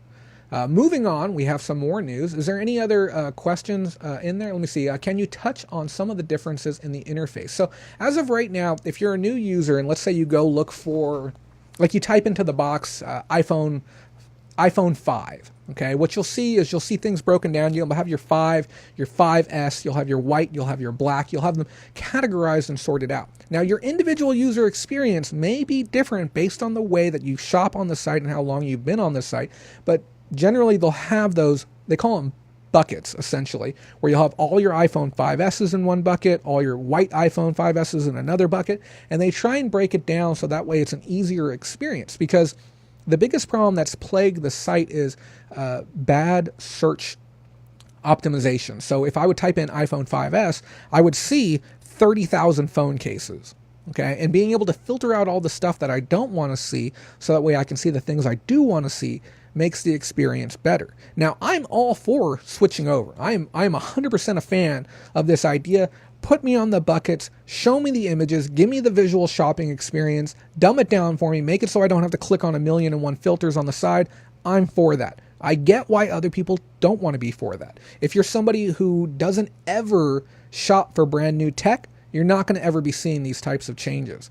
But I think it's smart. I think it's very smart to mimic some of the pros on the Amazon platform on the eBay platform as well. Roger says guest accounts are bad. Yeah, anyone who's willing to come to the platform and spend money, I'll welcome them. And they also talked about the issues with converting over guest accounts to permanent accounts. And they've said that it's been a very difficult process and the conversion numbers aren't where they want them. But they said they're going to try and do more to increase those conversions across as well. And I do want to believe them on that, because if they're willing to tell me the truth about things that people don't want to hear, I doubt they're not going to tell me the truth on things that people do want to hear. So, like I said, I've always been a cynic of what any brand is going to do. And when a brand does good things, I will praise them. And when a brand does bad things, I will call them out on it as well. So they could still buy from you all ways to skin a cat. Yeah, there's a lot of ways of going about it, but and I'll tell you the problem with the block list, and I know there's some people that are groups or in groups with block list. The thing is, it takes no time to make a new account. I could have a fresh account in 30 seconds. I could go right back to your store and I could buy another item again. So obviously, if you're having a direct issue with one seller, throw them on your block list, especially if you work in a hyper specialized category and you know you're going to see the person again, chuck them on your block list. but it doesn't do any real benefit to, copy other people's block list, have a master list of 10 or 20,000 people. Within certain industries, like if you watch Alpha Investment, he's big into Magic the Gathering and other collectible trading, singles and stuff like that, to the point where he's figured out the percentages across the board for fraud. It's roughly 2%, and he factors that into his bottom line while doing business online. They have a list that they share amongst each other, and I'm talking about very large, reputable card stores, LGSs, stuff to that effect. They'll share their list because it is somewhat relevant to them to do that, because there is a frequency of repeat offenders and repeat scammers and stuff to that effect. But beyond that, if you're just a variety seller, it's really not going to do a whole lot for you. Let's take a look at our next slide. Let me see what we have coming up. Oh yeah, this is kind of crazy. Amazon says 2-day shipping is too slow. Amazon is set to introduce 1-day shipping for Prime members, and they said they're going to be doing it, quote unquote, soon. Okay, that's a little bit disgusting. 1-day shipping. 1 day. Now, mind you, okay, there's certain markets that they're already in that already offers 1-day shipping. We're talking key markets, close to warehouses, major towns, yada, yada, yada. And they have 10,000 or so products that you can actually get within 2 hours within key markets. They literally have couriers on bikes, and they'll bike the product out to you and hand it off to you, because it's cheaper to pay a biker a fair wage per hour than it is to pay for the shipping through UPS. Now, these are major markets. We're talking, New York, and a handful of others. But they're looking to make 1-day shipping a reality for everywhere. As soon as this happened, Walmart and Target stocks fell respectively 2% and 6%, which is a pretty sharp decline. Obviously, they're going to level out in over the next 7 days, maybe 30 days at most. You're going to see them return back to normal. But even Walmart made a comment too and said, hey, that would be really great if you did that for everyone. Just basically taking a stab at the fact that they have a membership model, which honestly, at $100 and guaranteed 1-day delivery, if it's free 1-day delivery at that might be the thing that tips me over the top and says I might actually get myself a Prime subscription. It's not a bad value, especially if I can get a discounted one, like a student one or something to that effect. Changes to this are expected to cost $800 million this quarter alone. That is a ton of money to be forking out, but it's interesting. I thought it'd be something that I'd share with you guys. What else do we have coming up? This is another big one. Holy cow, I can't believe that this one's happening. This was something that they did in a test market, but Amazon, you can now return your items at Kohl's. Okay, you guys know what Kohl's is. Kohl's is a major shopping store here domestically. Welcome our UK audience that's watching for the first time tonight, but you can now file a return on Amazon and bring it straight into the Kohl's store and return it to them. Now, I don't know if you can do a cashback return. I've heard people talking about how it can go back to your account or maybe go back to your card. I think that's how they're doing it, just to try and keep the process a simple one. I doubt you can get cash, but maybe you can get a Kohl's card, but you start the process online, you return it in. My biggest concern with this, okay, is fraud, honestly. I'm worried that there's going to be people out there gaming the system for big bucks. I would like to hear what the limitations are on it. I don't know if it's going to be capped at a certain financial amount, maybe $100 or $250, but I don't see a reality to where somebody could return something worth thousands of dollars back to Kohl's, because that kind of puts us in a turn and burn situation where people could burn out their accounts, collect the revenue, $4,000 or $5,000, kind of stick it to Kohl's, stick it to Amazon, maybe do a bad box return or a sealed product return with the counterfeit seals on it. Really, really worried about what could potentially happen with that. Mindy echoes that as well. Pam, you got a free 6-month subscription. Send it my direction. I'll take one too. It delivers here in same day or 1 day. That's fantastic. But yeah, so this is another big thing that's going to be happening.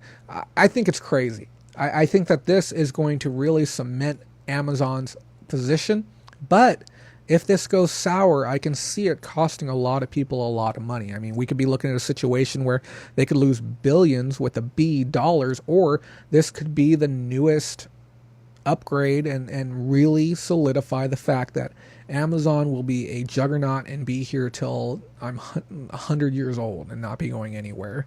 Yeah, they can definitely record them on camera, but there's a lot of crime that happens within Amazon that people don't talk about already, and I'm just worried that this might add an extra layer to that equation. It's just going to open up the gate for stuff like that. Because, even criminals now, they get caught on camera. We have a rash of people, running through Apple stores and stealing products off the counter. And it doesn't matter how many angles we get of them, it still continues to happen.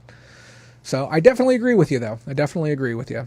Last one up, we're going to be taking a look at some real numbers that we put together. I went ahead and surveyed 2 different groups online. We took a look at the Bolorama Facebook group, which is my group, and we also took a look at the eBay sellers helping eBay sellers. Now, one of the groups did not have the option to say that my sales are still the same.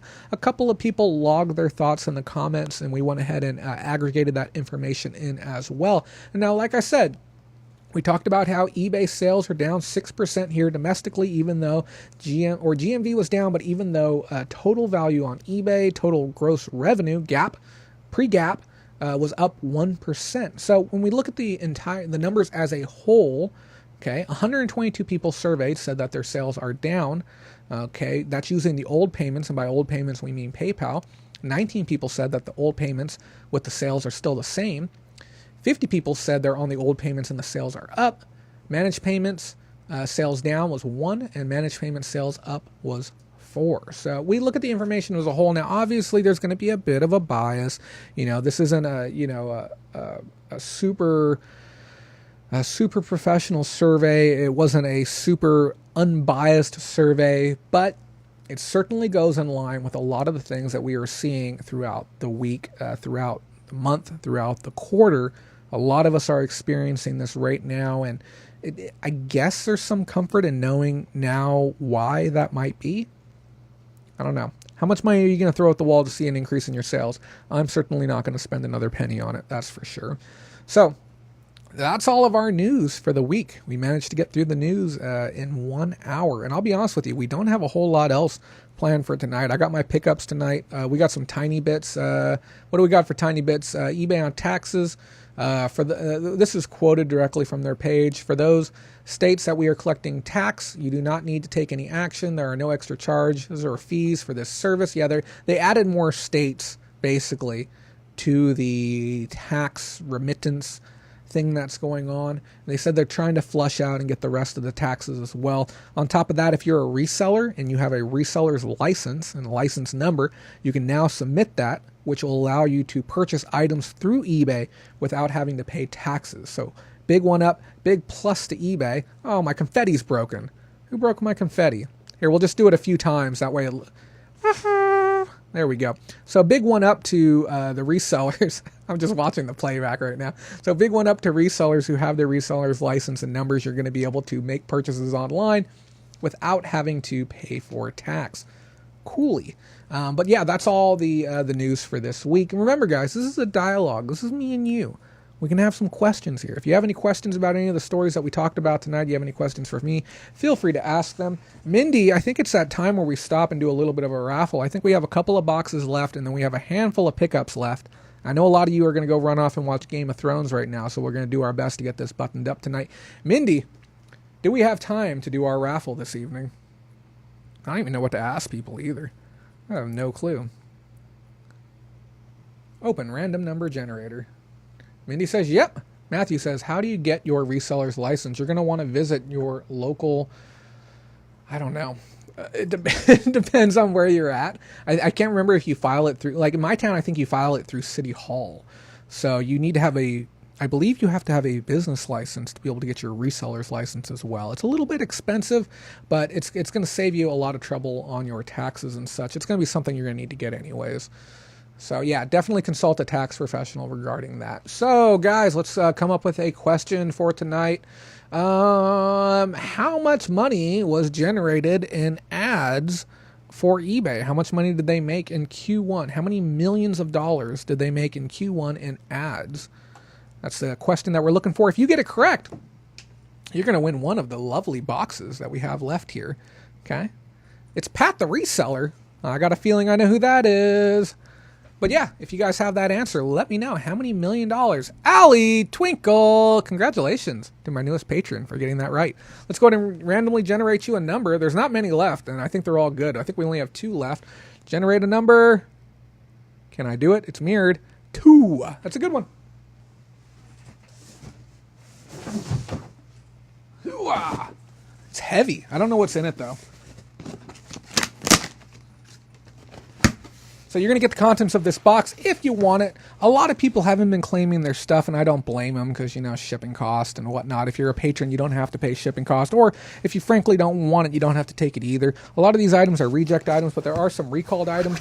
There might be something you want. There's actually a lot inside of this box, and I know there's stuff in here that you can sell for a profit. We got Cabela's Big Game Hunter 5. I believe this is a new copy, too. Yeah, this bad boy's sealed. I know on eBay this is about 15, 20 bucks. Deer Hunter 3, it looks like it is a used copy. It says used like new, so it's got everything in there. Whole bunch of air. We got a brand new puzzle. That's cute. We got a cupcake puzzle. It's brand new. 1,000 pieces. Audio book. Get some audio books, CDs. We got a couple of VHSs. This is Pray for Rock and Roll. She's kind of cute. She looks like trouble, though. I'll be honest with you. Like, if I saw her on a dating profile, nope. Gonna get in trouble. And then we got a whole ton of CDs as well. These are all brand new. I don't know why this many CDs got recalled. But, yeah, all you, if you want those, send me a DM after the show. We'll get it boxed up and we'll send it out to you. I personally recommend you take it. I don't care if I have to pay the shipping cost. And you live all the way out of New York. It's going to cost me a fortune to send this. Ugh. Frankly, I might just send you the media and keep the puzzle, because then I can send it media mail. It would be a lot cheaper that way. So if that's all right with you, I even got a friend who would want the puzzle as well. So, and nope, it would be cheaper to do media opposed to Cubic, because we can do media because we have CDs. The software can go. I have an audio book as well. All of that can go media. It's just the one puzzle, I believe. Yeah, would be the only thing. So if you're all right with that, I'll be happy to fire those out to you as well. Oh, yeah, let's pick one more winner. What does GMV stand for? G as in Gary, M as in Mary, V as in Victor. GMV. What does it stand for? We used it a lot tonight. And you're going to get our very last one. I think we only have one number left. Yeah, you're going to be getting 20. Holy cow.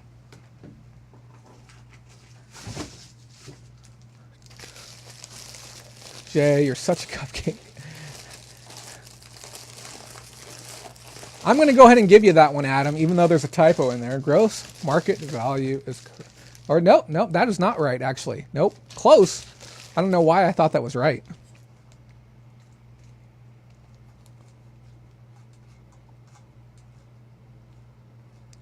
Close, but no cigar. Man, we covered a lot tonight. Gross merchandise volume by Miss Busy. Congratulations on that one. You're getting package number 20. It's a very thin one. I'm going to be honest with you. I have one more box. I'll give you that one too. This is kind of cool. Mortal Kombat 4 Official Fighter's Companion. Now, we got one box left. I don't know why it didn't show up in the raffle. You get this one too. Congratulations. Yeah, show that box who means business. Yeah. We'll throw that on the highlight reel too. You got a handful of CDs. Let's see if we got any other people that we can judge on here. Oh, that's kind of cool looking. Devil's Canyon. I think that might be what is that? A Dynamation Adventure. Interesting. And then you also got this book.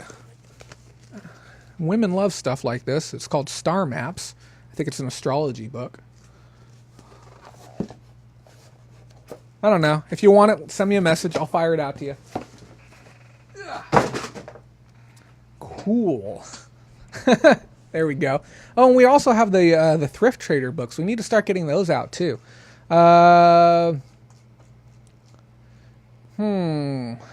Okay, what does CFO stand for? I went well out of my way to explain that acronym for you. It's not a CEO, it's a CFO. What does it stand for? And we're going to go ahead and give you a really awesome item. You're going to get this awesome, the Antique Trader Weekly, full of really, really great information. and stuff about antiques and collectibles. This is going to be our last giveaway for today. We're going to carry on with some other stuff here in a second.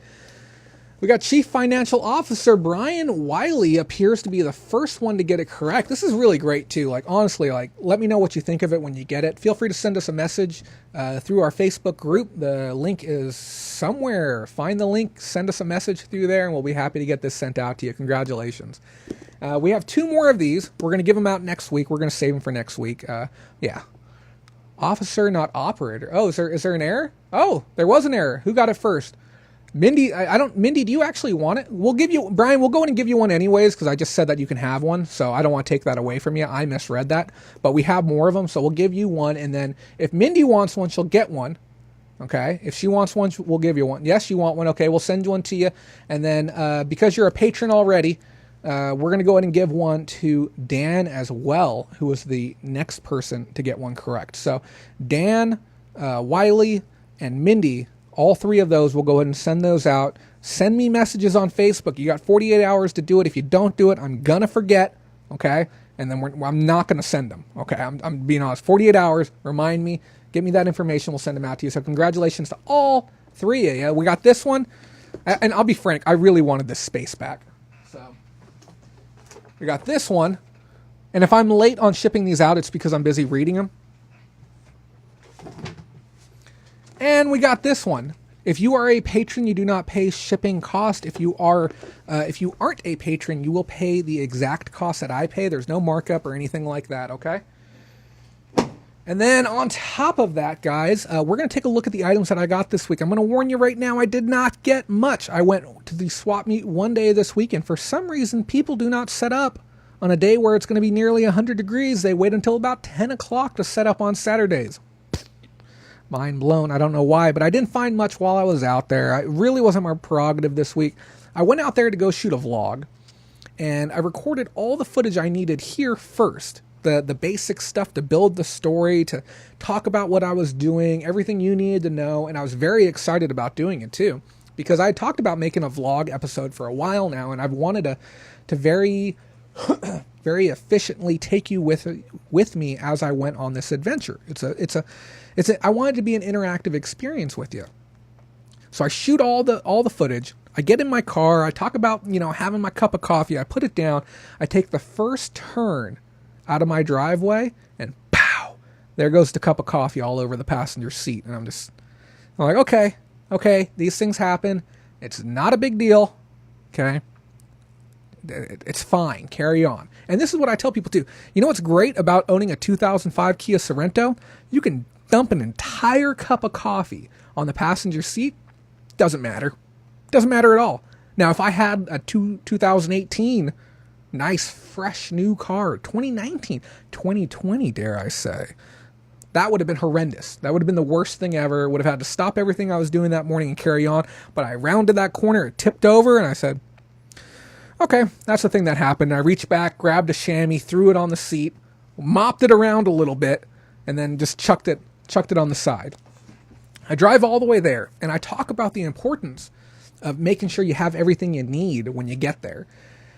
And I get ready to shoot this, we call it B-roll, or additional footage for the shot. And I set up my camera exactly where I need it, because some of the stuff, like to see me walking out of the garage, it means that I need to go outside of the garage, put the camera down, come back inside the garage, close the garage, open it, walk out to where I'm going, then get in the car or whatever I'm going to do, then get back out and get the camera and then go. So there's a lot that goes into it. And I get ready to start shooting the footage at the swap meet. And I had a rig kind of like this, a little handheld rig. I didn't want to bring the big stabilizer, the big gimbal with me. So I had a little handheld rig.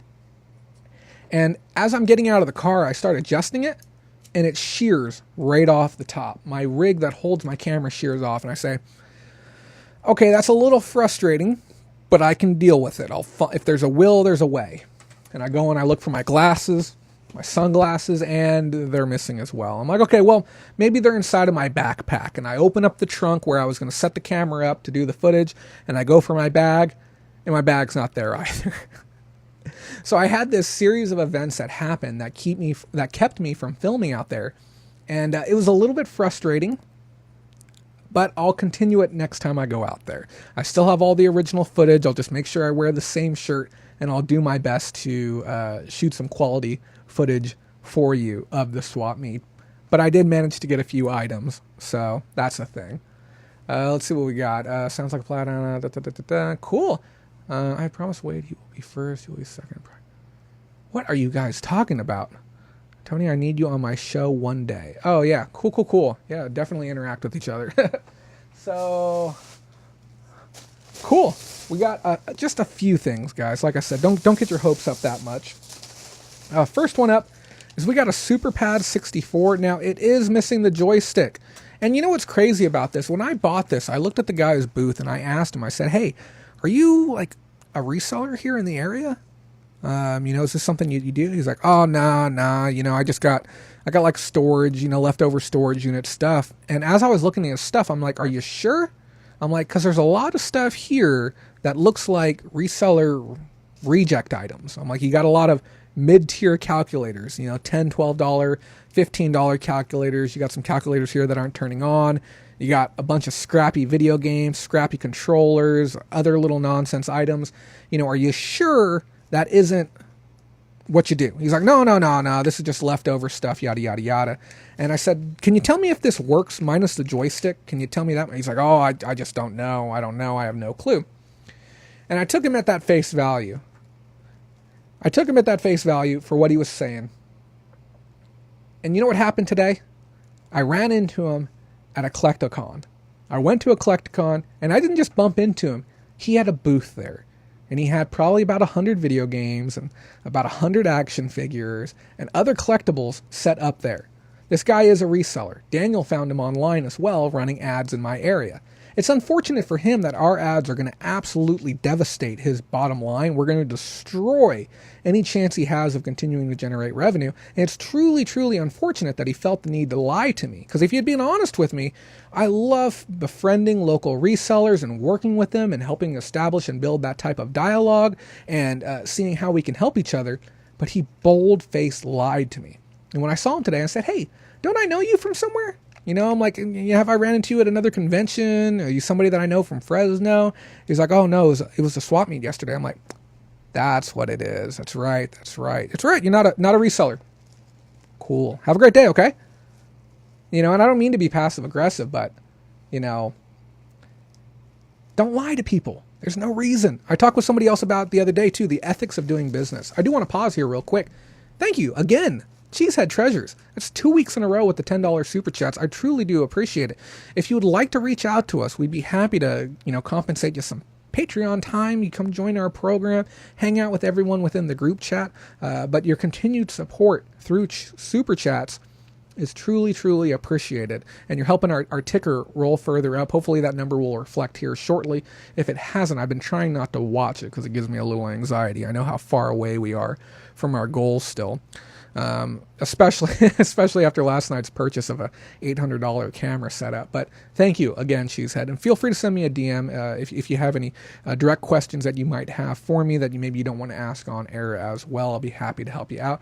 And Allie, a super chat is where you click on the little gray $ sign, and it gives you an opportunity to send in a one-time thank you amount of any amount you'd like. If you send $2 or more, you can include a little message with it. The more you donate, the longer your message can be. It ranges anywhere from $2, and I know this sounds absurd, up to $500. And I have seen people receive $500 super chats. Now, sometimes they're doing it for charity donations or hardship relief or friends of the show, yada, yada, yada. I have seen that before. Now, obviously, I'm not encouraging or suggesting anyone do anything to that level, but that's how it works. So it's just a nice little way to be able to pin your comment up there and support the show as well. But thank you again, Cheesehead Treasures. I definitely appreciate what you're doing for us, helping us out with what we have going on. But as I was saying, it's really unfortunate that he lied. And we're going to run competing ads against him. And I don't think he understands just how good I am at creating ads and just how aggressive we are about targeted marketing here in any town. I'll be running ads on Google, Facebook. I might even revitalize one of my business brands just to be able to compete locally. it's going to be interesting. And I really wish he would have played ball with me. We could have done some great work together. I do work with other resellers in Fresno, and we put our powers together, and we make sure that we don't compete with each other on specific items. Because of where I'm at, I can make more money per item than he can. So he's already at a massive disadvantage. His buy rate or his margins are already smaller than my margins, just for the simple fact that I'm an online seller. He doesn't sell his inventory online, so I know I can make more money than him. So I'll super chat and be single forever for sure, LMAO. Yeah, I don't want to. Allie was telling me I was competing with her boyfriend for attention tonight, and I don't want to be that guy to do that. We got a few more items. This is kind of cool. I don't think I've ever picked this up before. Every now and then I'll handle wax-based products. I've gotten a few candles. I've gotten some Burt's Bees stuff, a little bit of everything. This is the first time I've ever gotten board wax. This is for a snowboard, and this is called nitrous wax. It's all temp. Some wax is low temp, high temp for snowboards and skis and stuff to that effect. At least I think that's what this is. It might be car wax. I don't know. I'm under the impression this is for sports. And if I'm wrong, then sue me. But I'm pretty sure that's what it is. I picked this up for $25. I expect to get $15 for it. Maybe a hair under.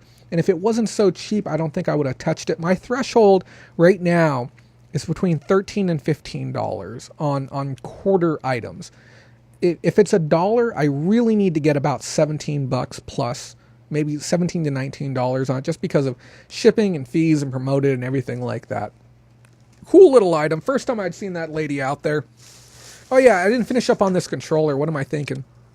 So I am going to attempt to put a new joystick on this. If I don't, I know I can get a solid $15 for it. If I do, I always push on the upper end for this product. I will be asking for $30 on this. Competitors do have them cheaper often, but this is an item that is frequently desired within the community. There's a lot of speedrunners who are people who play video games very, very quickly who prefer this controller type over a traditional N64 controller. Now, obviously, they can't use some of like the turbo functionality and stuff, but it's still an item that they enjoy.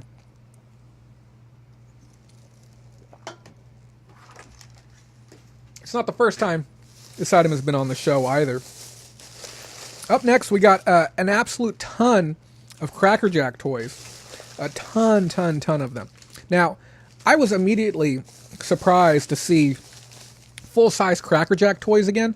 The last time I'd ever seen Cracker Jacks, it was just the little paper sleeves, and they were stupid. It was just dumb. They were little punch-out things, but these are actual toys. One of these was opened by some kid there. It was a great little time, too. This is a little baseball cap magnifying glass. I think that's what that is. I guess. Here, let's...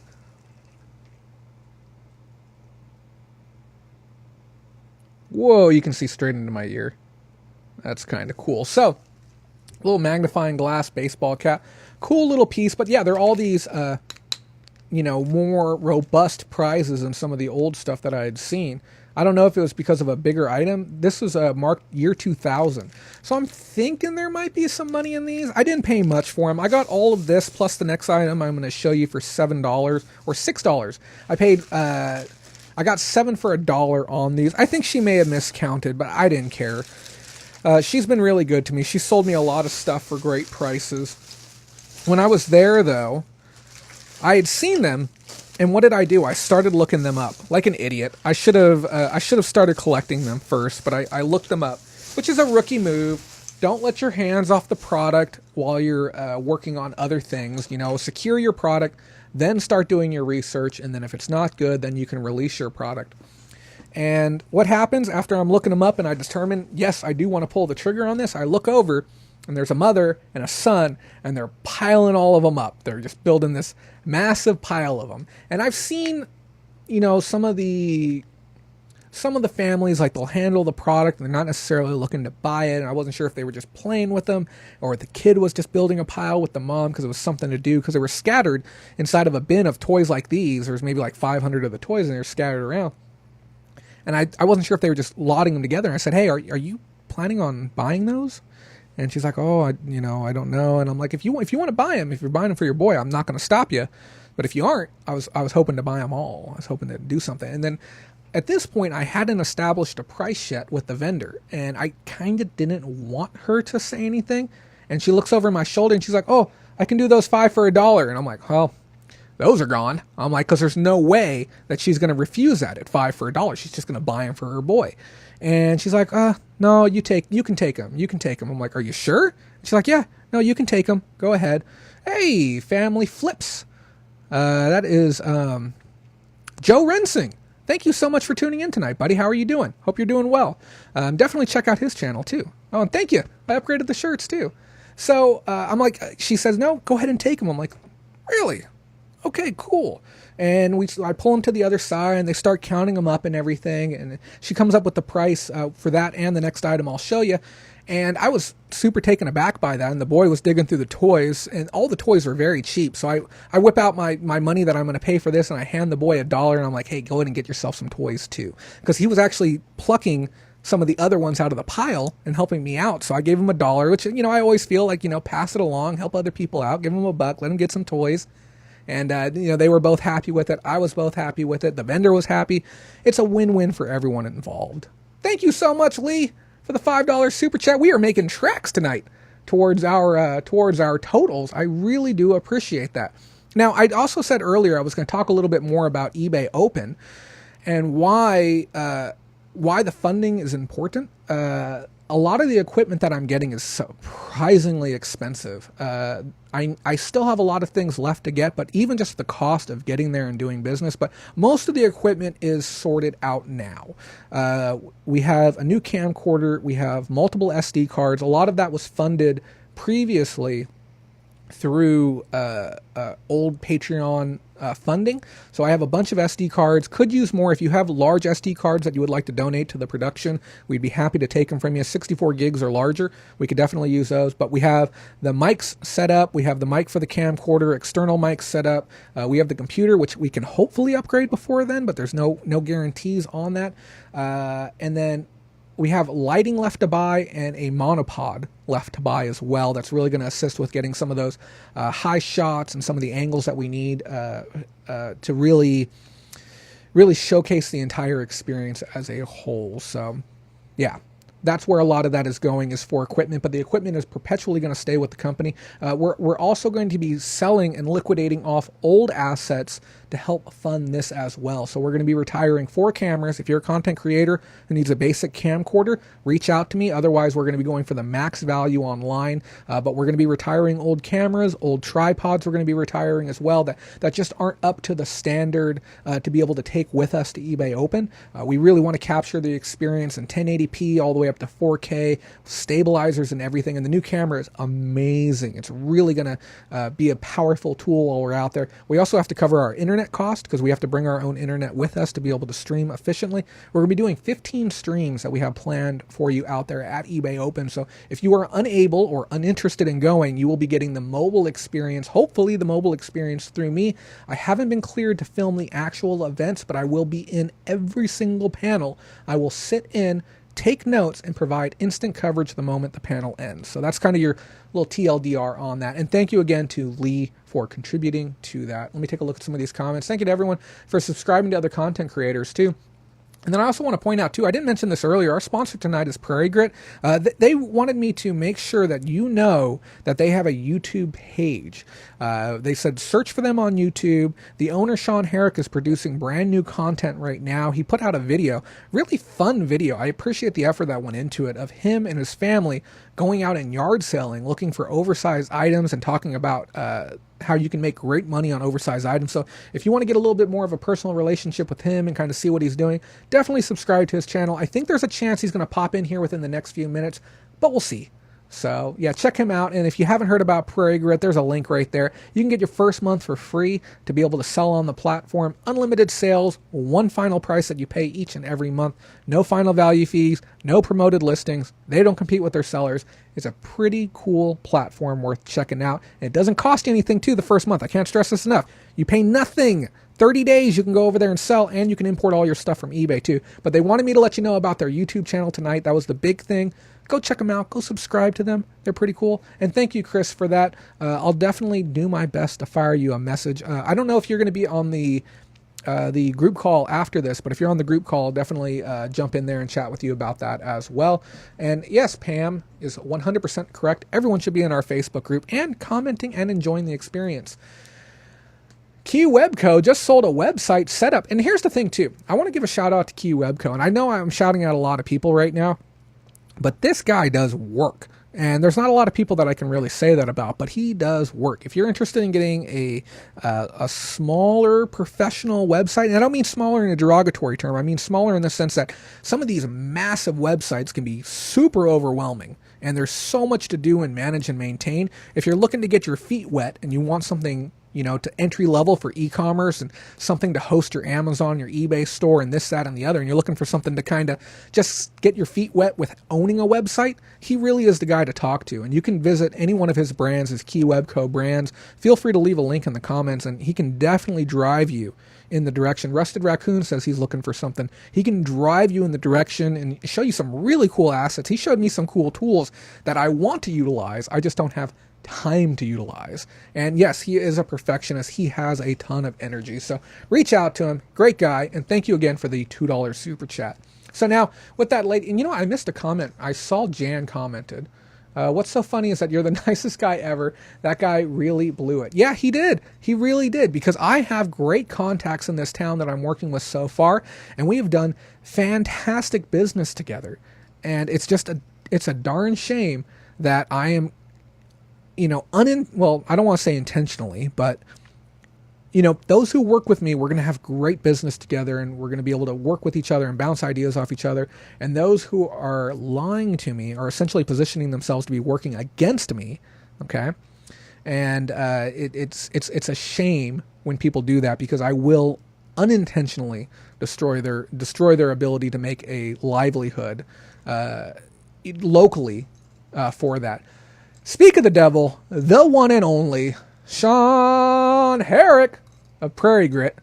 Those of you who don't know, now is a fantastic time to go subscribe. I was just talking about you, Sean. I was talking about you 2 seconds ago and telling people to go subscribe to your channel and telling them about your last video that you had put up, because it was a heck of a video that you put up.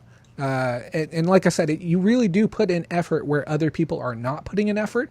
And I think that's what makes a great entrepreneur. I think that's what makes a great entrepreneur, a great worker, workhorse, you know, a family man. You know, when you put in effort beyond what other people are willing to do, and you try harder than those around you, it speaks volumes. And these are the types of people that we really need to praise within our community, is the people, and I mean community, the community of resellers, and even beyond that, community of good people, good ethics and such. These are really the people that we need to look out for and support with their endeavors. I get so tired of seeing posts online about celebrities and other public figures. When you have people within the community that are really movers and shakers and trying to make great things happen and try harder, which I like to categorize myself as, I look at people like Mindy, I look at people like Pam, I look at people like Sean Herrick, I look at people like Roger, you know, I look at people even like Chris the Goose, you know, and there's so many people that I have these great conversations with that are looking to push that goalpost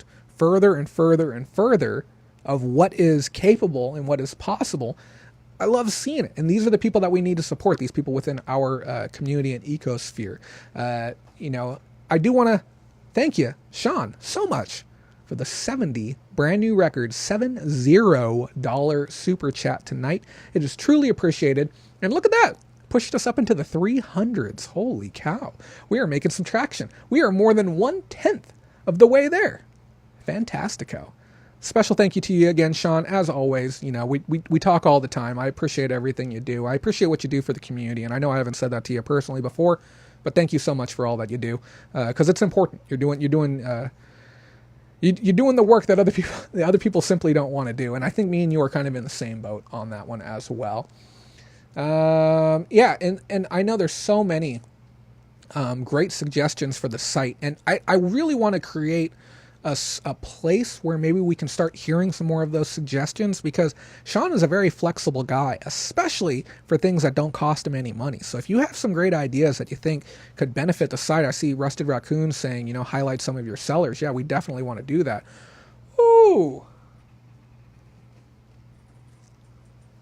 Didn't see that one coming. I'm not gonna lie. Maybe I possibly saw the other one coming, but Chris the Goose, man of the flipping hour. Holy cow. You guys are making this a little bit easy for me to reach some of my funding goals. You know, I'm gonna step away from talking about the pickups here for a moment. I was talking with somebody about how I really wanted to start taking a lot of this to the next level. How I was truly hoping that someday I could find myself in a position to where I could make this my full-time job, to be able to provide those of you who are looking for quality information. I'd be able to provide that for you, and to be able to take on an important role within the community, and to be able to help those who need help as the first and foremost thing. And none of it's possible without the patrons and those who are donating now. And I truly mean that. And, you know, when I see a specific level of support, it's truly touching to me. Because I know at the end of the day, like, we all know how to resell, and we all know how to make money, and we have our bread and butter revenue. But when people are willing to step out of the woodworks with that level of generosity, it truly is touching. Because you may look at it as, $75 towards the cause, towards, eBay Open and whatnot, but I look at it as me getting one step closer to fulfilling my dreams within this category. And I think that's why it's of such great significance for me. This is something I started almost 2 years ago, and I never really thought it would get legs. I had a lot of people tell me that it just simply wasn't going to happen, and that it was foolish of me to try and generate revenue doing this, and that, I had a lot of people say that. And I've had a lot of businesses, ups and downs, and things that have failed around me. But when you guys cement the feelings that I'm having by essentially putting your money where your mouth is and saying, hey, Jay, I do support what you're doing. I like what you're doing. And you do it fiscally, and you show it to me that way. It speaks volumes, and it reinforces for me that I'm on the right track, and that at some point in time I will reach those goals. So it's, here, we'll do the fake confetti that's busted again for you. I can't fix it right now. There's no way to fix it without messing everything else. Here, let me see if I can fix it, because I think that does deserve a small celebration. Let me see if we can. Here, hold on.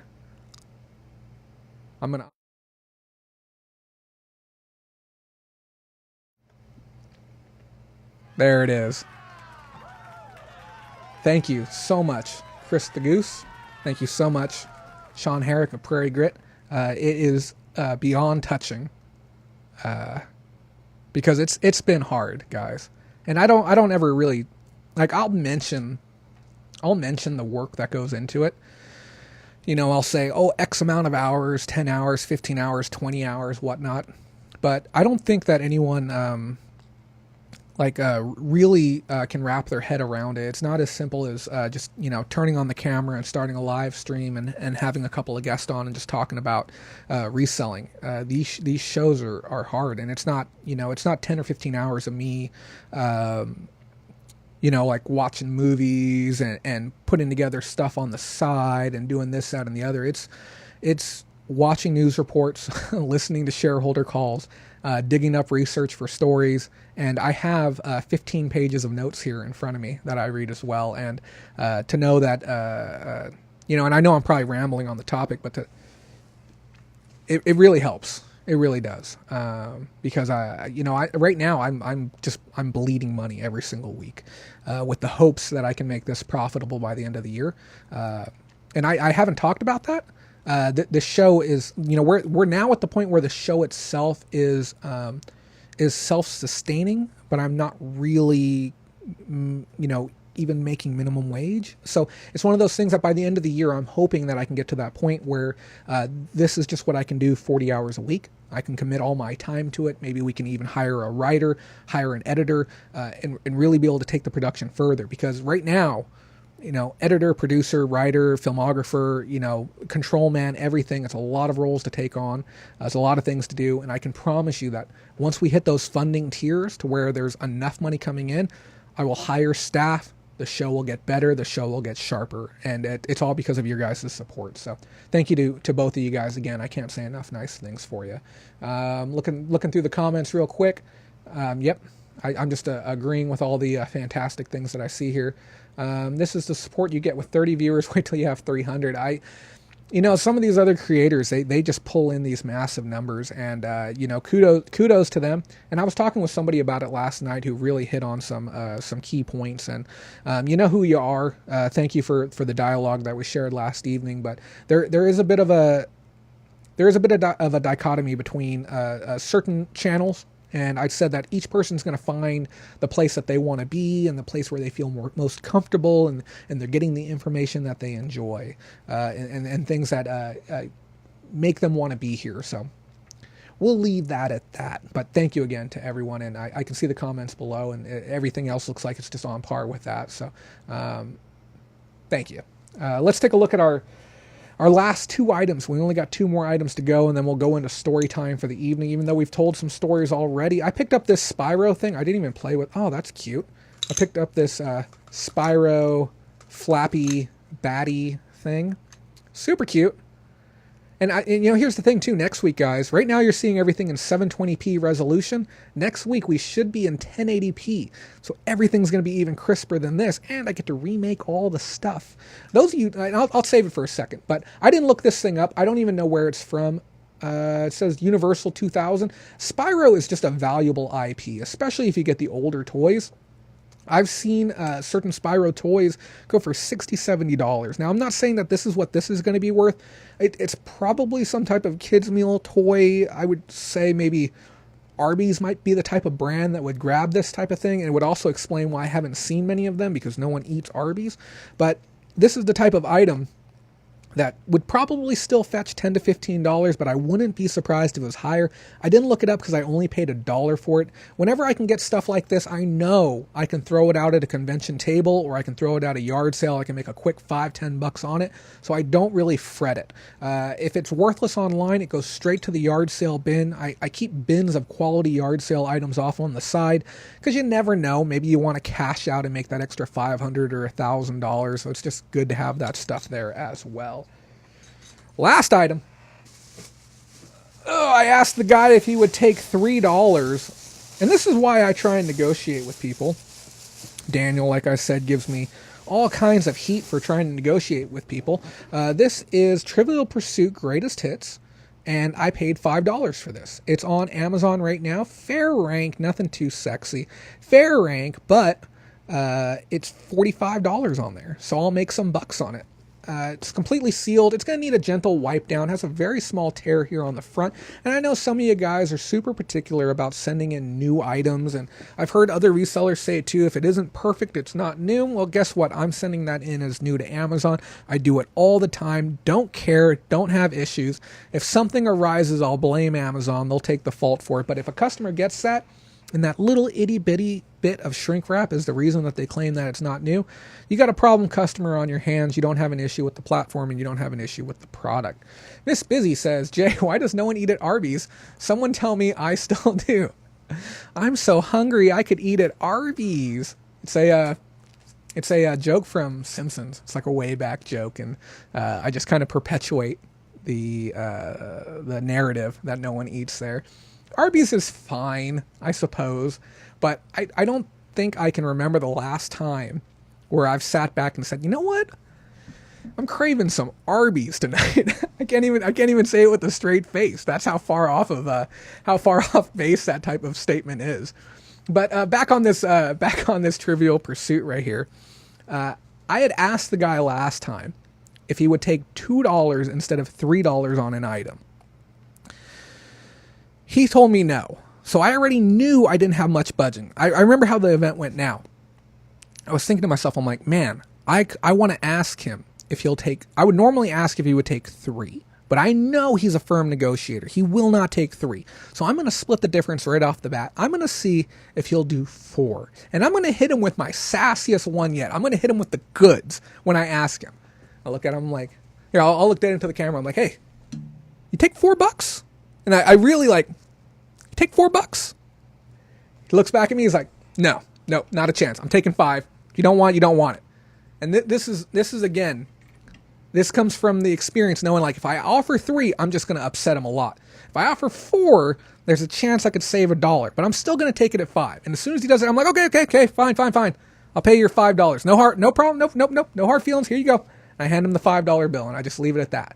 And now I know this is somebody I cannot negotiate with. It's just not going to happen. But I do know what he has. He has a bunch of tools and stuff. If I can get a bunch of tools for cheap, maybe I can bring a couple with me and do some bartering with him down the line. I even ran into another vendor. You know, remember these Monopoly games? Remember these from last week? I haven't sent them in yet. We got Monopoly Coke, we got Monopoly New York City, and Monopoly NASCAR Dale Earnhardt Collector's Edition. Brand new sealed. That vendor that I spent $25 with, I walked up to him and I hit him with the goods. He knows who I am at this point, and it upsets me so much. I hit him with the goods, okay? And I said, hey, bud, how you doing? Good to see you again. Happy Saturday to you. You remember? Yeah, I bought all those Monopolies from you last week, okay? And I hate vendors like this. I talked with somebody about it earlier, how there's certain vendors who have so proficiently burned their bridges with me that I will not do business with them regardless of what they have for sale, regardless of the price of the item. It doesn't matter to me. I don't want their stuff, okay? It could be $100 item for $1. Principle, I'm not buying from you. You are a horrible seller. You have horrible business practices. You're a horrible person to negotiate with. And there's certain vendors who do this type of acting like they're a victim. And I hate victim narratives anywhere in life. And you know what I'm getting at. But specifically when I'm working as a reseller. I understand sometimes we have hard days and hardships and stuff like that happen. I'm not going to take that away from the guy. But he's like, every single time I see him, he's like, I don't make any money out here. No one pays. No, I'm out here all day and I make nothing. I make $15 today. It's an absolute lie. Okay. I hear him peddle this to everyone. I've watched him. I've stood there. I've watched him make hundreds of dollars. Okay. And then I'll go up and I'll talk with him. He's like, I didn't make nothing. He's like, every time you show up, you try and negotiate with me. You always try and haggle me down. Everyone else always pays full price. I'm like, if people are paying full price and you have money, then you made sales. And I walk up and he's got a whole bunch of new games that he didn't have there last week. And I know video games exceptionally well. And I see a Street Fighter collection for the PlayStation 2. I think it's about a $20 game. And then I also see a Capcom versus SNK for your PS2, which is about a $35 game. And I pick up the Capcom, pop it open, flip it over, and look at the disc. And I've been cordial with him, mind you. Okay, cordial. I'm like, how much are these games? And he's like, and he looks at his son. He's not sure. He's feeling me out. Okay, he doesn't have the price. He's trying to feel me out right now. And he's like, $7 a piece. Okay, I'm pretty sure anyone else he would have quoted at $5. Pay no homage to that. Okay, he's got the upper hand. He has the product. I understand this. I flip the disc over and I look at it. It's scratched. It's got some junk caked on it. It looks like someone licked it, dipped it in the sand, and then put it back inside the case. Now, I own a resurfacing machine, so I don't care. I can deal with those types of situations. I look at him, I'm like, hey man, can you work with me a little bit? This is, it's just a little marred up. Can you work with me? And he looks at the disc, okay? He looks at the disc, he's like, oh, I don't know. And I'm like, what do you mean? I'm like, could you do like $5? He's like, no. He's like, I don't know. And I'm like, what do you mean by that? And this guy, I know I'm putting the accent on it. He's a Hispanic guy. He speaks English. He's proficient in English. I don't want you to think for 2 seconds that's some type of confusion, some type of language barrier. He knows exactly what I'm saying. And he says, oh, I don't play these games, so I don't know. And I'm like, what do you mean? I'm like, you see the condition on it. I'm willing to buy it still. I'll give you $5. And he's like, no. And I'm like, he's like, I don't know. I don't know how these work. And I'm like, you've never used a CD in your life. Not once. And I start getting a little upset. I'm like, you've never used a CD before. He's like, I don't know how these work. I'm like, you've never used a CD before. Is that what you're telling me right now? Not once in your life. You've never put one in a car. You've never put a DVD inside of a DVD player. You've never played a video game ever. You don't know that this means it's not going to work right now. He's like, I don't, if you don't want, you don't want. And he puts it back in the case, and I'm like, whatever, man. I'm like, you keep your stuff. He's like, you always do this. I'm like, dude, I'm not talking to you. Keep your stuff. He's like, I don't understand what the problem is. And I just walk away. And I could hear him chattering in the back. And I just throw my headphones in. And I just march away. I will never do business with this guy ever again. And this is the importance of not burning your bridges. I have spent probably close to $100 at his booth. Those joysticks came from his booth as well. The ones that I showed, the Atari ones. And yeah, it would be great to film stuff like that. And I had my camera with me, but unfortunately my mount broke on the way there. It's so frustrating. Don't burn bridges. Don't burn your local bridges. Don't burn your local contacts. And I even talked to other vendors and they say, oh yeah, that guy, no, we don't work with him either. Because I walked up to another booth, somebody that I have done business with, and I'm like, dude, I'm hot right now. He's like, what are you talking about? I'm like, I had to deal with this guy again. And Daniel's dealt with him too. He's done the dance with him. He's like, yeah, oh, no, I don't make any money. I'm barely covering my booth out here every single time. It's the same song and dance. It doesn't matter if he's made 500 or 5. He does the same thing every time. And I can't work with people like that. You know, no one's taking advantage of you. I'm trying to negotiate with you. No one's trying to rob your product from you. I'm trying to get a fair price on something you have for sale. But some people, you know, he'll continue going out there and he'll get fresh customers over and over and over. But at some point, he's going to be stuck with items that are built for resellers. That no one in their right mind is going to go out there and buy. It's just going to be the reseller items. And when that happens, he's going to be SOL. He's going to have a whole booth of inventory that no one's going to want to touch because it's for the specialty market. He's going to either have to dump it or take a severe loss on it to be able to get rid of it. And I've seen it happen to vendors before. Week after week after week, items get more sunbaked and damaged and bounced because they've been loaded and unloaded so many times, they just lose complete value over time. That would be a good one to film. Always next week at the flea market. Oh yeah, no, he's going to be out there every single week. And you know what makes matters worse is he likes to change which booth he's at. So he'll shuffle around. Sorry, let me fix my camera real quick. I'm having some exposure issues. We're going to fix this camera next week. But yeah, he'll bounce around from booth to booth, different locations, but somewhere in the same area. So I'll start walking through, okay, and I'll see an item that I like, and then I realize it's him, and I'm like, I'm not even going to be able to get it. And that's what happened earlier. I was walking through, and I saw this really nice, it was some type of medical device to where one person could wear a piece, and then it had like a pager style thing. So if somebody's vitals fell down, it was cheap though. It was only worth like $40 online, it was worth about $30 online. And I'd ran the math. I was looking about $10 ship cost, and there was a kid running the booth, and I asked the kid how much a different item was. He said it was $1. I'm like, okay, cool, whatever. Then I find this item. I dug it up out of a box. I'm like, how much is this? And then he calls his father over to get the price, and I look back and I see what it is. I'm like, never mind. He's like, what? I'm like, never mind. I'm like, I can't afford whatever price he's going to tell you right now. I can't afford to buy from him. I'm like, I know how he sells. Not interested. And I just walked away. And I know that seems a little bit, I guess, aggressive, but I'm simply wasting my time if I stand there any longer, wait for him to come over. He'll say $10 because it has plastic on the front of it. Oh yeah, $10. And there's going to be nothing left to make. Even at a $5, it would still have been dicey. I was hoping to get it for $2 to $4. Not even going to try with the guy. So that's all my pickups for the week, guys. If you have any questions, feel free to leave them in the comments. We're going to be starting on our wrap-up. We got a couple of minutes left. What happened this week? Whoa, I scrolled too far and I've lost my notes. There we go. So last week, we're on our final thoughts right now, guys. Rusted says, I know that feeling. Vendors, when they see me, they jack up their prices 100%. And I hate to say it, part of it is because I am white. And I know that sounds crazy, but you know, I've gone out there with Daniel, and Daniel will get better rates than me from certain vendors because he's Hispanic. And it's unfortunate, but that's just the way it is. Win some, lose some. We'll just leave it at that. Last week, we talked about raising the bar, not being comfortable with where we are, and not being okay with being okay, just being comfortable. Like I said, it's real easy to find comfort in just being comfortable, and that we need to hold ourselves and others more accountable for what they do around us. Yes, Adam, it is wrap it up time. And before you just go running away, we have a new outro. Okay? It's boring, but you got to stick around for it because you have to understand the story that's being told. If you miss the first one, it could destroy the continuity of the next 9 that are coming over the next 9 weeks. But we'll talk about that here in a second. What did I write this week? Okay, I got notes here. I'm just going to read what I wrote. I said, this week we are going to be talking about being the best version of you that you can possibly be. I think there's a lot of confusion regarding what trying your hardest really means. Now, I understand that each person's version of trying your hardest is going to be innately different. Me giving 100% and you giving 100% could be worlds apart.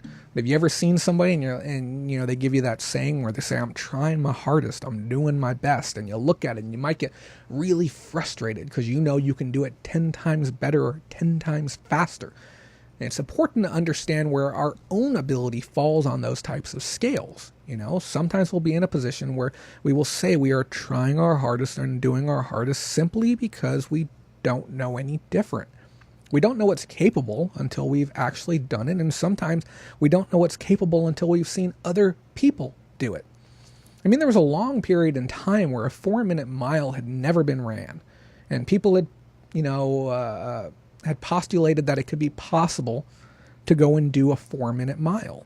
And people had tried and tried and tried and tried and said that they were giving it their all and it just couldn't be done. And then all of a sudden, one person runs a 4-minute mile. And then next month, and then the month after, and then the month after, and month after. And it kept happening over and over again because now we knew it was within the realm of possibility. It was something that was humanly possible and capable. Sometimes we box ourselves in really, really tight because we don't know things are possible. Even with this show, for instance, no one else was doing this, to my knowledge at least. I didn't know it was possible. I didn't know the range or realm of what I was going to be able to do, but I did my best to try and raise my own bar and raise my own limits on what I thought trying my hardest actually was. The thing is, I don't work harder, or I'm not any smarter. Let me phrase it that way. I'm not any smarter than anyone else. And when people pin me down and say that I am a smart person, I tell them I simply do my best to try harder.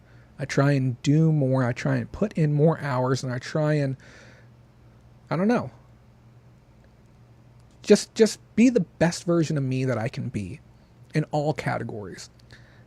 My motivation for doing this is truly selfless. I know that we are a for-profit company, but my profits go towards allowing me to continue to do this. My goal is to help as many people as I can become more successful in e-commerce and pull back and disseminate the falsehoods online, obviously. But just try your best. Have some fun. Just give it your all.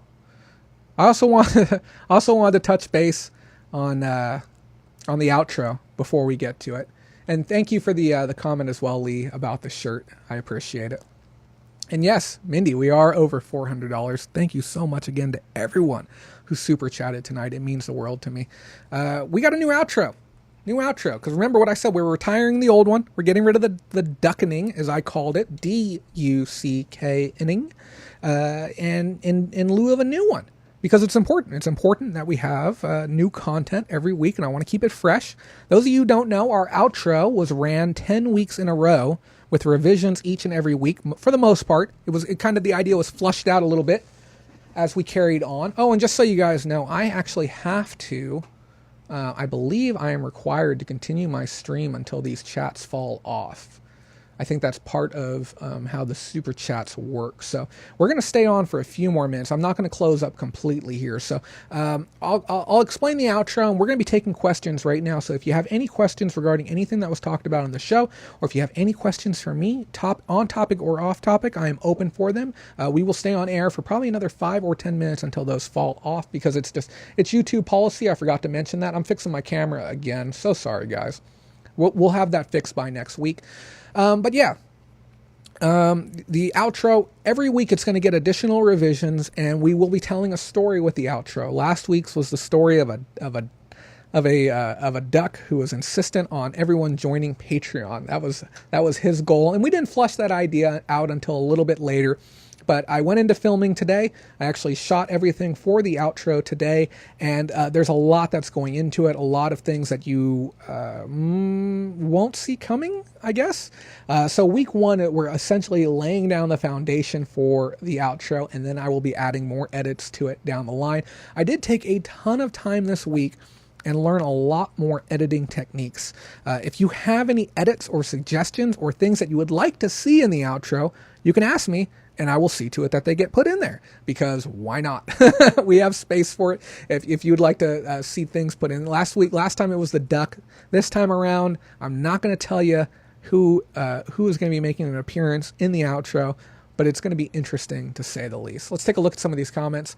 Yeah, because there will be single women at open. So yeah, it goes without saying that I've had a very, very tumultuous time trying to find a partner to date.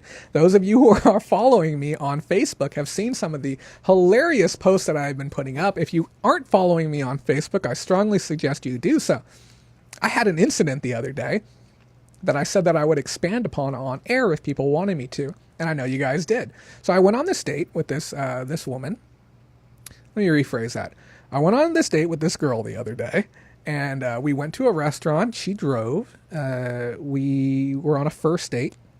We sat down, and there was some complications initially. There was a little bit of like awkward moments and stuff like that, and it was a little bit off. But I said, you know what, I'm going to stick it through. Some people are just a little bit nervous on first dates, and I can also respect and understand how being on a first date with me might be a little more intimidating than your average Joe.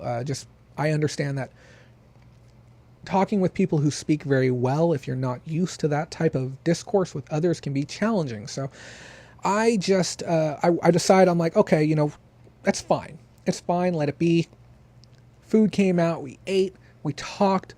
I was building a great rapport with her. She told me that she's interested in starting a business, which I thought was very noble. She was a genuinely sweet person, and she was attractive, so she kind of had some of the core tenets lined out. And then the meal was done, and I was waiting for a server so I could get a box for myself, and she takes her plate and she pushes it off to the side. She just scoots it on back, and then she takes her napkin. And this is the part that really stuck out for me, because I guess people who read it online didn't really understand the scope of what had happened. And she takes her napkin and she places it over her food and says, "I'm wasteful," and throws her napkin over the food. And there was about a half a burger and about, I'd say 15 or 20 reasonably sized fries. And she throws "I'm wasteful" and throws it over the top. Now, normally, okay, that would just disgust me purely. Okay. But it really got me even more, because we were in a restaurant that took my card to hold the table because she ordered a beer. Okay. So she knew I was going to be the one paying. Okay. It was my money. And she throws her napkin over the top and says, "I'm wasteful." Okay. And I'm losing it. Like internally, I'm like, whoa, nope, not a chance. Done. Donezo. And that's all it took for me, because $1 saved is $1 earned. How can you throw away perfectly good food like that when it's right there, when it can still be eaten? And the server comes back by, and she says, would you like a box one? And she gives me this. Would you like a box 1, 2? What can I do you for? And I look at her. I'm like, I'll take 2. I'm like, I got a dog who will appreciate that back at home. And I point to her plate, and she brings over 2 boxes, and she's like, oh, and she realized right then, and she goes to assist in the box. I'm like, no, I'll take care of it. It's fine. And I box everything up, bag it up. And now I'm sitting there at the table, and she drove, mind you. And I'm debating mentally. I'm like, do I call an Uber? And if I do I tell her I'm going to call one? Because I was really, really upset about it, and I wasn't sure if I even wanted to take that ride home with her. And I'm thinking to myself, I'm like, what is the worst case scenario that could happen right now if I did call an Uber? Like, could she cause a scene? Could it be a problem? Like, and I don't want to be someone who's lacking integrity. I wasn't going to like walk out the door, jump in an Uber, and then text her later and say like, oh yeah, this is how it is. So I think to myself, I'm like, okay, whatever. I'll just let her drive me home. It's fine. And we talk, and I keep face on the way home, get out of the car. And I think she was kind of maybe waiting to see if there was going to be like a follow-up on the evening before I got out of the car. I didn't even shake her hand, didn't go for the hug. Nothing. So we got back to the house. I'm like, hey, thanks for the ride. I appreciate it. Good dinner. Catch up with you later. And I jumped out of the car. And then she messaged me when she got in. She's like, hey, I'm home. And I just put good. And then we had a little discourse after, which if you want to know about it, you can go view my Facebook page. And I understand that, I guess context is key. The way that I explained it online, some people looked at it and they said, man, you are really harsh to her. Like, do you think that's like the right reason? You know, do you think that's enough of a reason to really do what you have done? And I'm like, frankly, yeah. And then I explained the details to some people and they're like, oh, now I get it. Because when you take a napkin, you throw it over your food and you say, I'm wasteful. As an entrepreneur myself, every dollar I earn matters. And especially if I'm here trying to generate money for a future project. And then I don't want to give that money away to somebody who's going to waste it. It's disgusting. It's senseless. So I was very fired up about it, but I'm going to be more particular about who I date in the future. I think I was at a certain point in time where I was just happy to be going on dates. I was just happy to be part of that process. But now I'm going to dial it back. I haven't even had time to really do much of that. The amount of work that I've been going through lately has just been insane. I didn't even get to report all the news this week. There's more that I didn't even get to touch base on that I really wanted to talk about. That didn't happen. I just ran out of time. But hopefully next week we can get a little more extended coverage and I'll be able to sit down for a few more hours than I did this week. Maybe get some more items for you guys to look at. I'm going to take a look at some of these comments because I was telling my story there. Yes, you are supposed to stay online for as long as super chats are present on screen. That's what they ask, and I don't want to expand upon why. I can explain to you later privately if you'd like. Yeah, I was really tempted to catch that Uber. I'm not going to lie. Yeah, and that I know no BS said that at the table. I said I have a dog at home that will appreciate it. Yeah, and part of me, no BS, I thought about that too. I took that ride home because it saved me money. It really did. And I know I didn't have to text her later. The thing is, I have enough integrity to at least tell a person what they did, so in hopes they can go be a better person later, like go improve and be better. What are we nominating people for? What's going on? Let me screen them. Yep, I will let you screen them. And I'm not picking like the girls on that cover either. You know, I'm looking for a modest woman, honest, integrity, all of that good stuff. Night Alley, I know it's late. I know you're +3, +4. It's 10 or 11 o'clock out there. Thanks so much for tuning in this evening. And I think now is a great time to button up. So if you're still here, we'll go ahead and roll that outro. So no, don't leave yet. We're going to roll that outro right now. Come on, guys. I worked hard on this. I didn't work hard on it. I did work hard on it, but I didn't work hard on it. You're going to have to tune in. And where am I finding these dates? I'm finding them online. So guys, thanks so much for sticking around to the end of the show. I really hope you appreciate all the news. I want to send an extended thank you again to all of the people who left super chats this evening. As always, feel free to reach out to me if you need more help, content, anything else. Stay tuned this Wednesday. We have a very, very interesting interview that's going to be coming out with me and Corey Barlow, and maybe some other exclusive training content. We'll see what I'm able to flush out of the system. Thanks so much again for everyone. This has been the Sunday Reseller Roundup for April 28th, 2019. And remember, if you don't make that money, someone else will. Man, oh man, was that a heck of a show that we just had.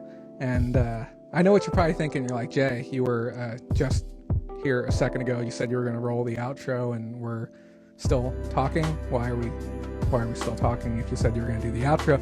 Because this is the outro and you didn't even realize it. Yeah, I know things don't always seem as they appear, but I thought I would make a little gaff of it, have a little bit of fun. So just like with the last one, 10 revisions. This is number 1 of 10 that you're going to be seeing over the next 10 weeks. We've been doing this forever now. So I guess we'll start out as always and say thank you to our base level patrons. Thank you to all of you for supporting the show for so long. Some of you guys have been around forever. I truly appreciate that. And then I also want to give a thank you to our premium level patrons, those of you who have been contributing even more to help keep us on air. Thank you to all of you as well. And it's going to be a little bit more difficult. Obviously, there's no green screen, but we're going to have a whole lot of fun with this. And lastly, we have our premium tier patrons, which I don't think we have any as of now. Well, if we do, place some right there, but I don't think we do. So thank you so much for watching, and just remember, your guys' continued support is what keeps me on air and keeps me working hard and keeps me digging up the truth, so that way we can all grow smarter and financially proficient together. That's about it. Have a great day.